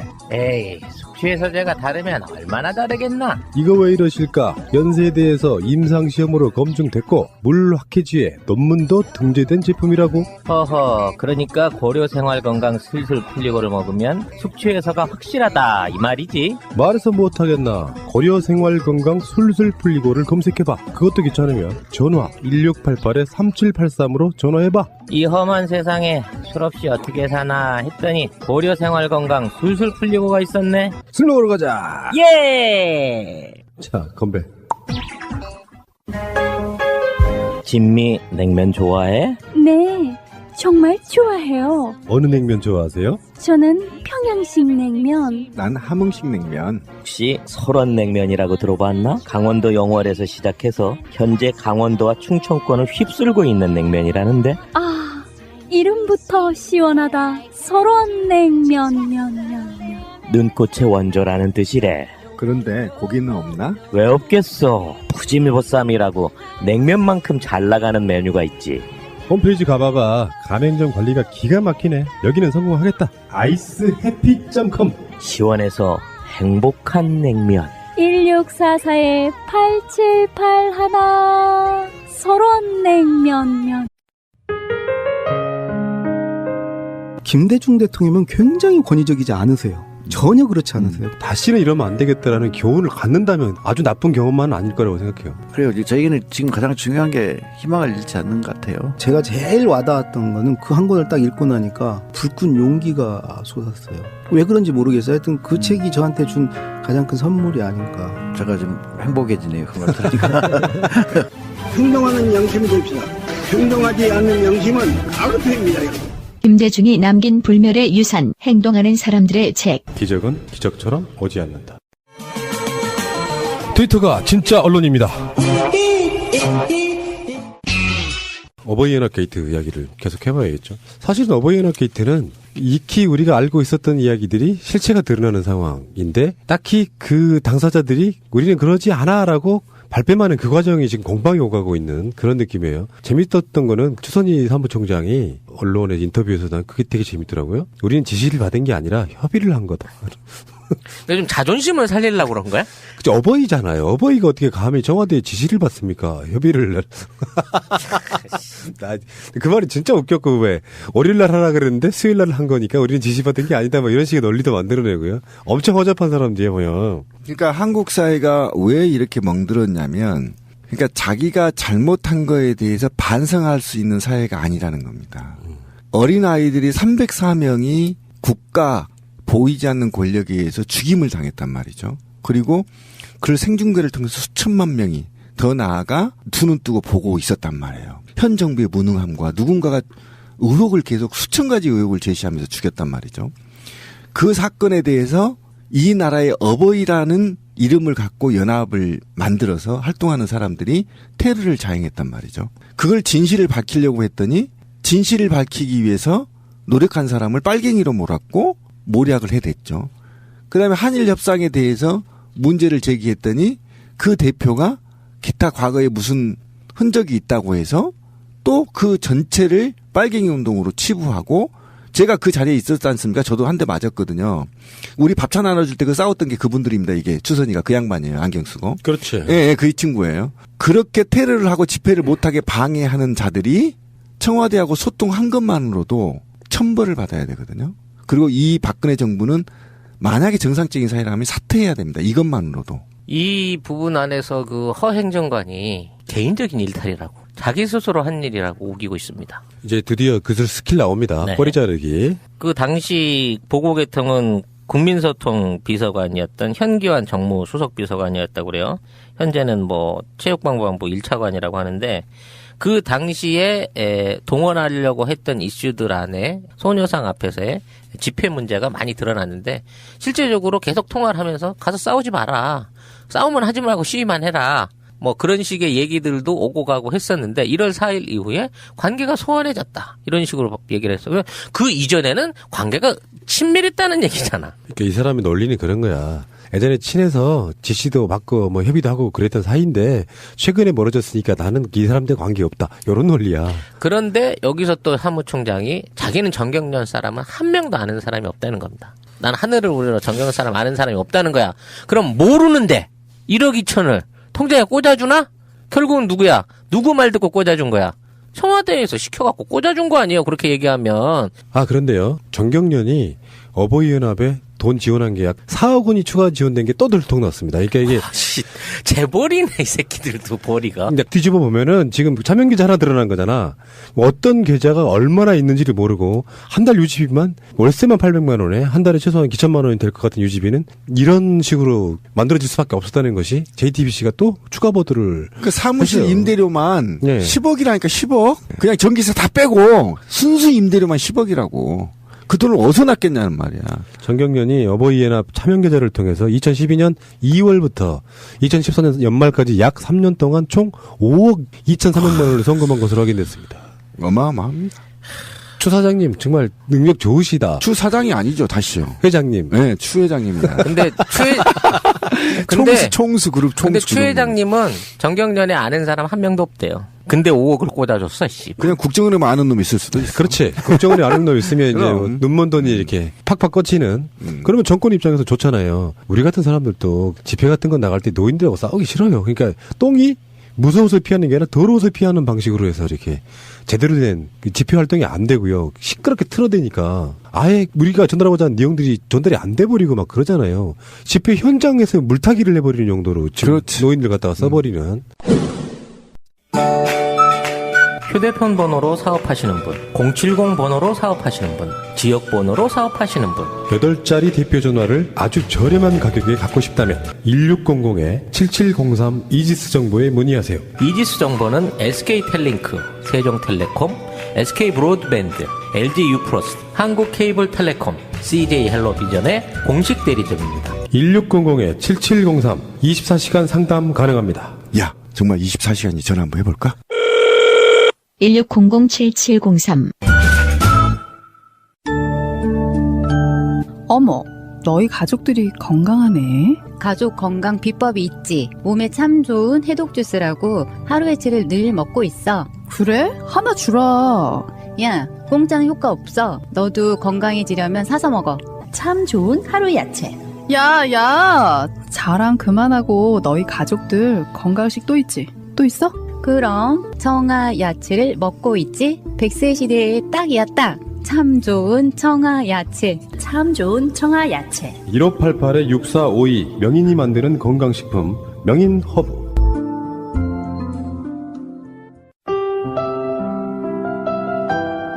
보험 들고 계세요? 마이보험 체크해서 무료로 진단받아보세요. 내가 들고 있는 보험이 나에게 맞는 것인지 불필요한 것인지 알 수 있습니다. 1800-7917 친구 또는 인척. 원래 보험은 친구나 혹은 네. 인척에게 드는 경우가 많은 이 사람들이 바로 친구이자 인척이다. 한글로 마이보험.com. 여보, 우리도 차 한 대 사자. 휴가철에 놀러 한번 제대로 못 갔어. 우리가 돈이 어딨냐? 그리고 딜러들 믿기도 힘들고 말이야. 이번에 새날에서 광고하는 중고차 이야기 한번 가보자. 중고차 이야기? 허위 매물 없는 200% 품질 보증제를 실시하는 곳이래요. 1666-8546 나는 중고차 이야기에 차 팔러 가야지. 중고차 이야기 홈페이지가 개설됐습니다. 한글로 중고차 이야기.com. 중고차 이야기 홈페이지 개설 이벤트. 첫 번째, 6개월 5,000km까지 성능 보증 실시. 두 번째, 2채널 블랙박스 또는 후방 카메라도 장착된 내비게이션 중에 하나를 무상 장착해드립니다. 그리고요, 국정원이 보수단체 컨트롤타워였다는 것이 국정원 댓글 관련한 공판에서 검찰이 밝혔습니다. 원세훈이 만들었던 심리전단, 말이 좀 그런데 댓글부대죠. 댓글부대의 직원이 2011년부터 보수단체 7곳과 접촉을 했다는, 보수단체들을 접촉해서 희망버스 반대, 무상급식 반대 이런 신문 광고를 내게 했고요. 청년들이 이제 만드는 보수단체를 만들 수 있도록 도와주기도 하고요. 뭐 호국 사진전 지원하기도 하고 뭐 이랬다는 재판 기록이 한겨레에 의해서 지금 밖으로 드러난 상황입니다. 대단하네요. 국정원은 정말 국정원답다는 생각이 듭니다. 그중에 하나가 어버이연합이었다고 생각이 들면 우리가 생각했던 게 맞네요. 청와대, 국정원, 그리고 정경련, 어버이연합, 일베, 이게 다 한 라인으로 연결돼 있다, 이렇게 생각하시면 되겠습니다. 국정원이 그러면 안 돼요. 편파적으로 왜 진보단체 집회할 땐 돈 안 주고 말이야. 씨발. 우리가 그 이야기 했어. 다른 네. 방송에서. 이건 너무 편파적이다. 우리도 좀 줘라. 그럼 좀 나눠줘야지. 혈세로 말이야. 우리는 지금 국정원에서 지금 뭐 개인당 10억씩만 꽂히면 방송 그만둘 생각하고 있어요. 어쨌든 저는 이 정도면요. 지금 원내가 구성이 돼 있지 않다 하더라도 19대 국회의원들 뭐 하는지 저는 진짜. 맞습니다. 예. 지금 19대 국회의원, 야당 국회의원들 손잡고 기자회견하고 수사 촉구하고 청문회 법안 발의하고 협상해야 되는 겁니다. 지금 장난하는 겁니까? 그렇죠. 기가 잔뜩 올라왔을 때 밀어붙여야 돼요. 그럼요. 지금 밀어붙여야죠. 이럴 때 국민의당하고 더민주가 어느 쪽이 더 적극적으로 구정활동을 하는지 한번 지켜보는 것도, 절대 사쿠라짓 하지 말아요. 19대 국회의원들 지금 한 달간 놀 겁니까? 선거 끝나고? 잠시 탈 거예요? 월급 받으면서? 그렇지. 추사무총장이 인연이 있어서 나 이번에 애국적인 시위 한번 갈 테니까 거기 인건비 들어간 사람들 있으니까 밥값이라도 1억 2천 꽂아 주시오 했으면 미친놈 소리 들었을 거야. 정경련 사람들 입장에서는 니들이 뭐라고 이 거지 새끼들 돈을 우리한테 달라 그래? 표현이 너무 너희들한테 무슨 또 거지 새끼들이라니? 거지 어른들 왜 돈을 달라 그래? 그랬다고 손 치자고. 근데 군말 없이 돈을, 그것도 어떤 단체 이름도 아닌 개인 통장에서 법인 자금으로 꽂아줄 정도 되면 이거는 당연히 청와대가 시켜서 했다고밖에 볼 수가 없잖아요. 당연히 그렇죠. 또 거기는 특혜를 주고, 이게 지금 간단한 문제가 아니거든요. 왜 그러냐면 한번 돌이켜보자고요. 저희가 세월호 제가 팽목항 갔다 와서 우리 방송을 하면서 유가족이 1인 시위를 청와대에서 시작할 때 어떤 아이들이 반대 집회를 하는데 내가 유심히 보니 두 사람이 경찰과 싸우고 한 사람이 골목 뒤에서 전화로 계속 지시를 받더라 한 적이 있어요. 우리 방송에서. 기억이 나실 겁니다. 그러니까 그런 작은 1인 시에서부터 누구한테 지시 받았죠. 그다음에 세월호 집회 때 일베라는 아이들이 와서 윗옷을 벗고 깽판을 치던 걸 기억나실 겁니다. 어디서요? 안국역 앞에서 그 아이들. 그리고 대형 집회할 때마다 동아면세점 앞에서 반대에 스피커를 크게 틀어놓고 건너편 집회를 무력화시키는 시도가 있었죠. 거기도 경찰이 계속 비호했죠. 최근에 한번 또 돌이켜볼까요? 광화문에서 일베로 추정되는 4명이 와서 목사를 팼습니다. 이게 그들의 자발적일까요? 저는 그렇게 보지 않았고, 우리 방송에서 계속 뒤에 누군가가 있다라고 했을 때 이게 밝혀진 겁니다. 지금 뒤에 청와대가 있고 정경련이 있고 국정원이 있다라는 걸 밝혀지거든요. 이렇게 되지 않습니다. 그 아이들이, 돼지같이 생긴 그 아이들이 어떻게 집회가 있는지 알고, 저도 하루만 늦잠을 자면요 집회가 어디 있는지 알 수가 없어요. 그런 정보들, 그리고 그 집회에 주동자가 누구이고 기획자가 누구인지 다 알고 오는, 그리고 맨날 몇 시에 어디로 가야 실제 갈등을 유발시키는지를 다 파악하고 있는 이런 엄청난 정보, 이 정보들을 누가 제공하냐는 겁니다. 청와대하고 국정원이 제공하고 돈은 정경련이 됐고, 확실한 거 아닙니까 지금? 이런 거에 대해서 왜 검찰과 경찰은 가만히 있고 왜 정치권은 지금 침묵하고 있는지 저는 분노하지 할 수 없고요. 이게 바로 테러이고 이런 겁니다. 그러면 이 테러나 이 폭력에 대해서 기획한 자는 누구이고 자금을 댄 자는 누구이고 행동대장은 누구였는지 국민이 알고 싶은 거 아닙니까? 그럼 왜 침묵하죠? 지금 자금 수수에 관한 추가 제보들이 계속 올라오고 있습니다.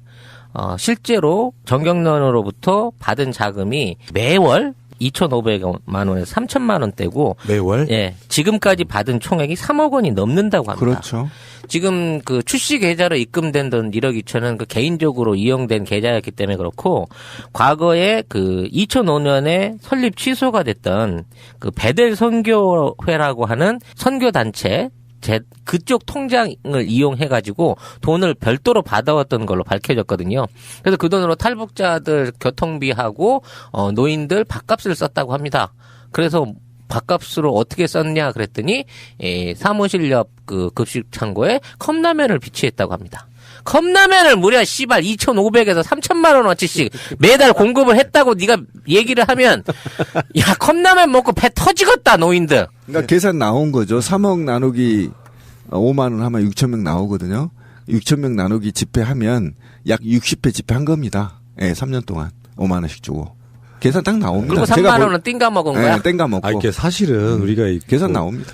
참 언론이라고 하는 짓거리가 답답한 게 그런 거야. 우리가 딱 봐도 견적이 나오잖아요. 나오죠. 증거가 없어도 이런 거면 견적이 나와. 어떤 시스템이 뻔해. 근데 거기에 뻔한 거짓말을 하고 그거를 언론들이 묵과해버리고 그냥 실드를 쳐져버리면 넘어가 버리는 구조로 지금까지 어떤 그 부정부패나 이런 고리들이 끝났잖아요. 사실이 이런 거잖아. 큰 그림이 이렇게 그려지는 거야. 관제대모라고 하는 게 정말 비도덕적인 거잖아요.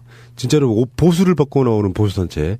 그런 사람들이 나와서 마치 민심인 것처럼 선동을 하고 왜곡을 하는데 그 돈줄은 정경련이고 실적 실행하는 조정하는 애들은 국정원이고 어떤 명령을 오다를 내려주는 곳은 청와대고 딱 이 구조가 나와 있잖아요. 이거 보고 있는데 여기서 가장 중요한 게 하나 빠져버렸습니다. 그게 바로 언론. 더군다나 정편들도 조중동 신문도 어버이연합에 대해서 보도를 하고 있어요. 사설로도 쓰고. 근데 KBS, MBC만 거의 이야기를 안 하고 있다는 거예요. 아직까지. 심지어 KBS 라디오에서 이제 뉴스는 아니지만 KBS 라디오 황정민의 FM 대행진 프로그램에 아침 모닝 뉴스라는 프로그램에 이재석이라고는 국제부 기자가 어버이연합 이야기를 했단 말이에요. 바로 교체해버려. 그게 KBS야. 그래놓고 박근혜는 언론들이 부족한 느낌인지 언론사 보도국장, 편집국장 불러다가 간담회 하잖아요. KBS, MBC 같은 경우는 더군다나 KBS 이사가 또 한 말 있죠. 조우석 KBS 이사라고 이 사람이 반기업 정서 속 애국 활동을 하신 분들에 대해서 미치겠다. 공영방송에 이사간 말이에요.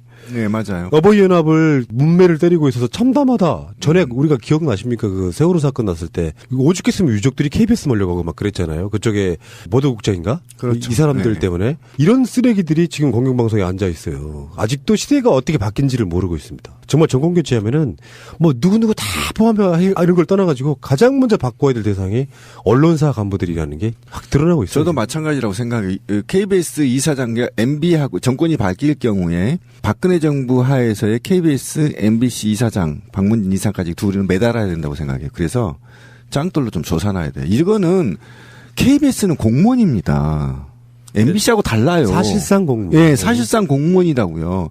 공무원자가 어떻게 이렇게 정치적 중립을 위반하는 이념적인 발언을 할 수 있는지 저는 분노하지 않을 수 없고 이것 때문에 저는 사실은 박근혜 이야기가 이것 때문에 언론사들을 만난다고 생각합니다. 지금 이게 터지면요, 박근혜 내려와야 됩니다. 관제되면요, 불법이에요. 현행법 위반입니다. 여기 이제 왜 지금 있는 사건이 그러면 요 시기에 터져 나왔느냐에 대해서 한겨레가 보도를 했습니다.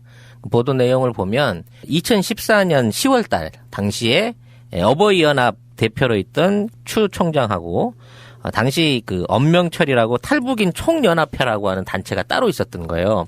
이 두 단체가 서로 자기네들이 탈북인들을 지원하는 정통단체다라고 맞서서 다툼이 시작된 거예요. 왜?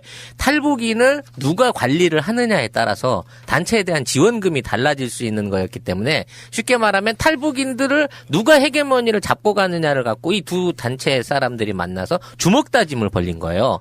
그래서 쌍방폭력으로 벌금을 160만 원씩 두들겨 맞고 끝나긴 했는데 요때부터 얘네들이 상대방 단체의 불리한 조사들을 집중적으로 문건을 작성해서 했다는 거야. 그리고 그게 지금 있는 이 시점에 터져 나와버린 거예요. 왜? 이것들을 언제 한번 찔르긴 찔러야 되겠는데 언제가 좋을까 보고 있다가 조금 정치가 좀 이렇구나 싶을 때 던져놓은 것이 지금 있는 일파만파를 던지고 있다는 거죠. 맞습니다. 이게 어떤 구조냐면은 돈이 관련되어 있으면은 상대적으로 소외되거나 무시당한 쪽에서는 그걸 못 참거든요. 속성상. 이제 총선도 끝났겠다. 사회적 분위기가 좀 막 뒤집어지고 있는 분위기라 꼰질린 건데 지금 전에 제가 전 방송에서요. 정부로부터 지원금 받는 시민단체? 진보 쪽에 한두 군데 있을 것이다라고 얘기를 했거든요. 근데 아니더라고. 전혀 없죠? 한 40군데 정도가 지원받는 시민단체가 있는데 그중에 단 한 곳도 진보단체가 없고요. 네. 더 중요한 것은요. 정부로부터 지원받는 그 단체들 중에서 이번에 국정교과서 관련해 갖고 찬성 쪽 입장을 밝힌 데가 17곳이나 된다는 거야. 그러니까 평상시 때 정부로부터 지원금을 받고 나중에 그게 끊길까봐 이 사람들이 국정교과서 같은 걸 찬성해요. 그런 것들이 17군데나 나타났다. 이번에 진보단체들이 그 민주정부 때도 이명박 정부 때까지만 해도 일부에서 지원을 받는 곳이 있었거든요. 시민단체 활성화 굉장히 중요한 거거든. 시민단체가 살아야 전반적으로 정부를 감시할 수 있는 언론과 함께. 박근혜 정부 들어오면서는 사실상 진보단체들이 지원받는 거를 아예 자기들 스스로 안 받는 구조로 갔거든요. 원령단체가 될까봐. 그러면서 보수단체들만 엄청 지원해주고 지원받은 쪽에서는 국정교과서 같은 걸 찬성해주고 이 시스템 속인데 어버이연합 같은 경우는 정부 보조금도 아니야. 정경련으로부터 돈을 받는 거죠. 2015년 이후에 이 본격적인 활동을 하기 전까지는 돈을 이제 받았다고 하는 거가 고정적으로 확인된 바가 없어요.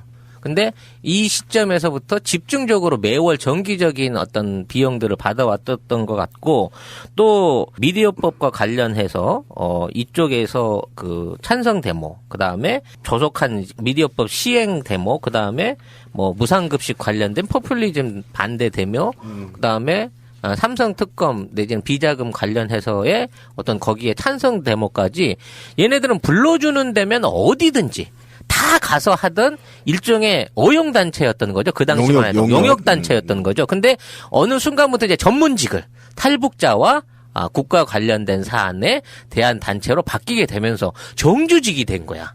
정경련에서 정규직이 돼서 계속해서 매달 꾸준하게 돈을 유지받은 대기업 거지. 직원이었네. 그러니까 이제 정경련은 이제 협의회니까 정경련이 돈을 줬다고 해서 이 사항이 끝나는 게 아니고요.